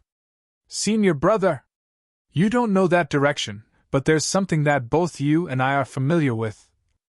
Lu Xiaoyi immediately guessed what it was talking about. The two of them didn't interact much, so where else could it be? Taipu realm? Baj, yeah, you can actually sense the existence of Taipu realm? The wild boar's big pig face was calm. "I don't know why, but I'm very sensitive to things like this. The last time I went to Taipu realm, it was also because my senses were sharp. Otherwise, with so many Jin Dan demon beasts in Silu, how could it be my turn? And it's Taiposhi. It's floating there." Lu Xiaoyi didn't ask about the origin of its ability. There were many things in the cultivation world that couldn't be explained clearly. At that time, he had an idea. "Since we've encountered it, we can't feign ignorance. Let's go take a look and pay them a visit." Wild Boar was puzzled. "Senior brother, connate numinous treasures like this usually don't interact with humans, except for the occasional special period. They have very strange temperaments. If we leave without saying a word, won't the door be closed?" Lu Xiaoyi waved his hand. "If you don't welcome us, then let's go. How would you know if you don't try? We took the great simplicity ancient spirit from it, so it can be considered a favor. Since we bumped into it, it's normal to go over and express our gratitude, right?"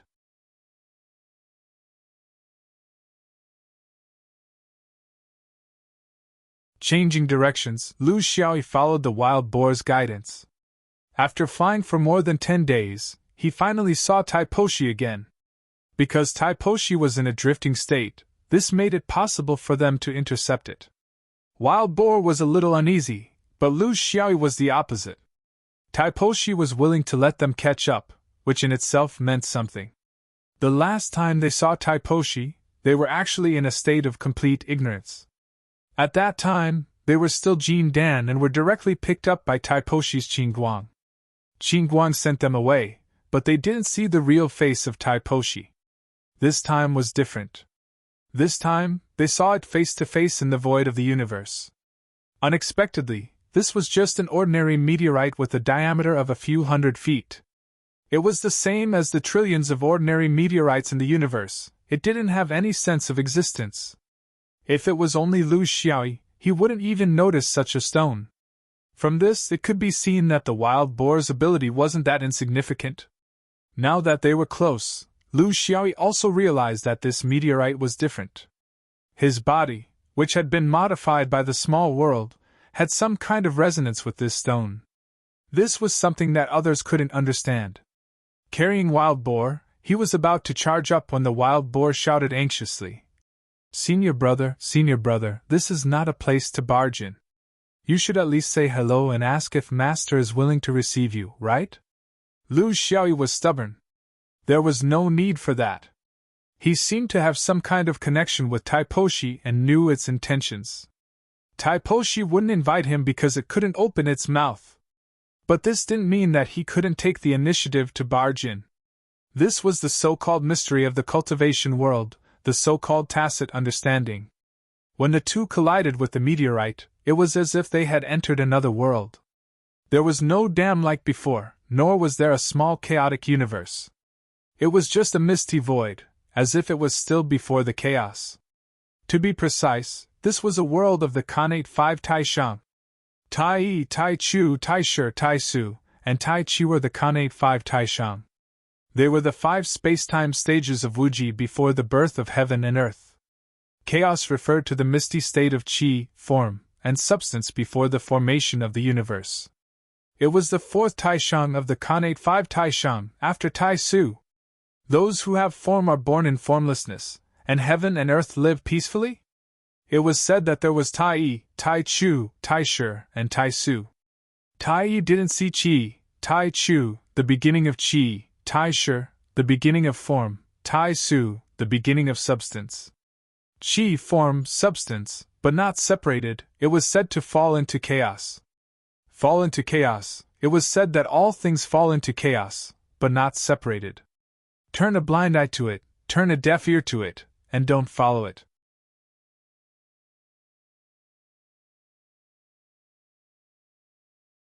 Clear and light was the sky above, turbid was the earth below, and harmonious Qi was man. Heaven and earth contained essence, and all things were born. The last time Lu Xiaoyi came to Jingdan, he saw the changes and chaos between Tai Su and Tai Chi. It was also a change that Jingdan could barely understand. This time, he entered Tai Poshi and saw the beginning of the universe even further back. He didn't know if this was Tai Poshi's intention or if it was just a coincidence. This wasn't important. What was important was that since he was here, he couldn't leave empty-handed. Lu Xiaoyi coiled in the void. The wild boar was very bored. There was nothing in this place. In the extreme emptiness, it had its own way to deal with the emptiness: sleep. Time passed slowly in Lu Xiaoyi's meditation, the wild boar's deep sleep, and Tai Pu Lord's silence. Until one day, Lu Xiaoyi opened his eyes and sighed softly. It was a little early for Jingdan to enter the realm of Taipu to observe chaos. Now that he was yawning to observe the 5 Taishang, it was still a little early. It was a little specious? Who knew if this was Tai Pu Lord's intention? Looking at what he could completely understand, he could decide the method. Looking at what was still far away, he could decide the direction. There was no thanks, no greetings, just like when he came in, he didn't receive an invitation. This was a kind of tacit understanding, a tacit understanding to avoid certain gazes. As for between them, if Tai Pu Lord thought it was worth it, then it was worth it. Lu Xiaoyi believed that gratitude would be repaid in the future. This was a tacit understanding without any restrictions. If one side failed to keep the promise, it could only mean that the other side had chosen the wrong person. He slapped his pig mouth and shouted, "Idiot! Wake up! Your secretaries have all run away with others." The wild boar flipped over and sat up. "Run away? Run where?" Seeing Lu Xiaoyi and the surrounding environment, he couldn't help but act pitiful. "Senior brother, you can't sit still. Old pig can't do it. I'm hungry." You're tuning into the Phoenix Nights YouTube channel. Don't forget to subscribe and join us on this journey to catch the most captivating stories.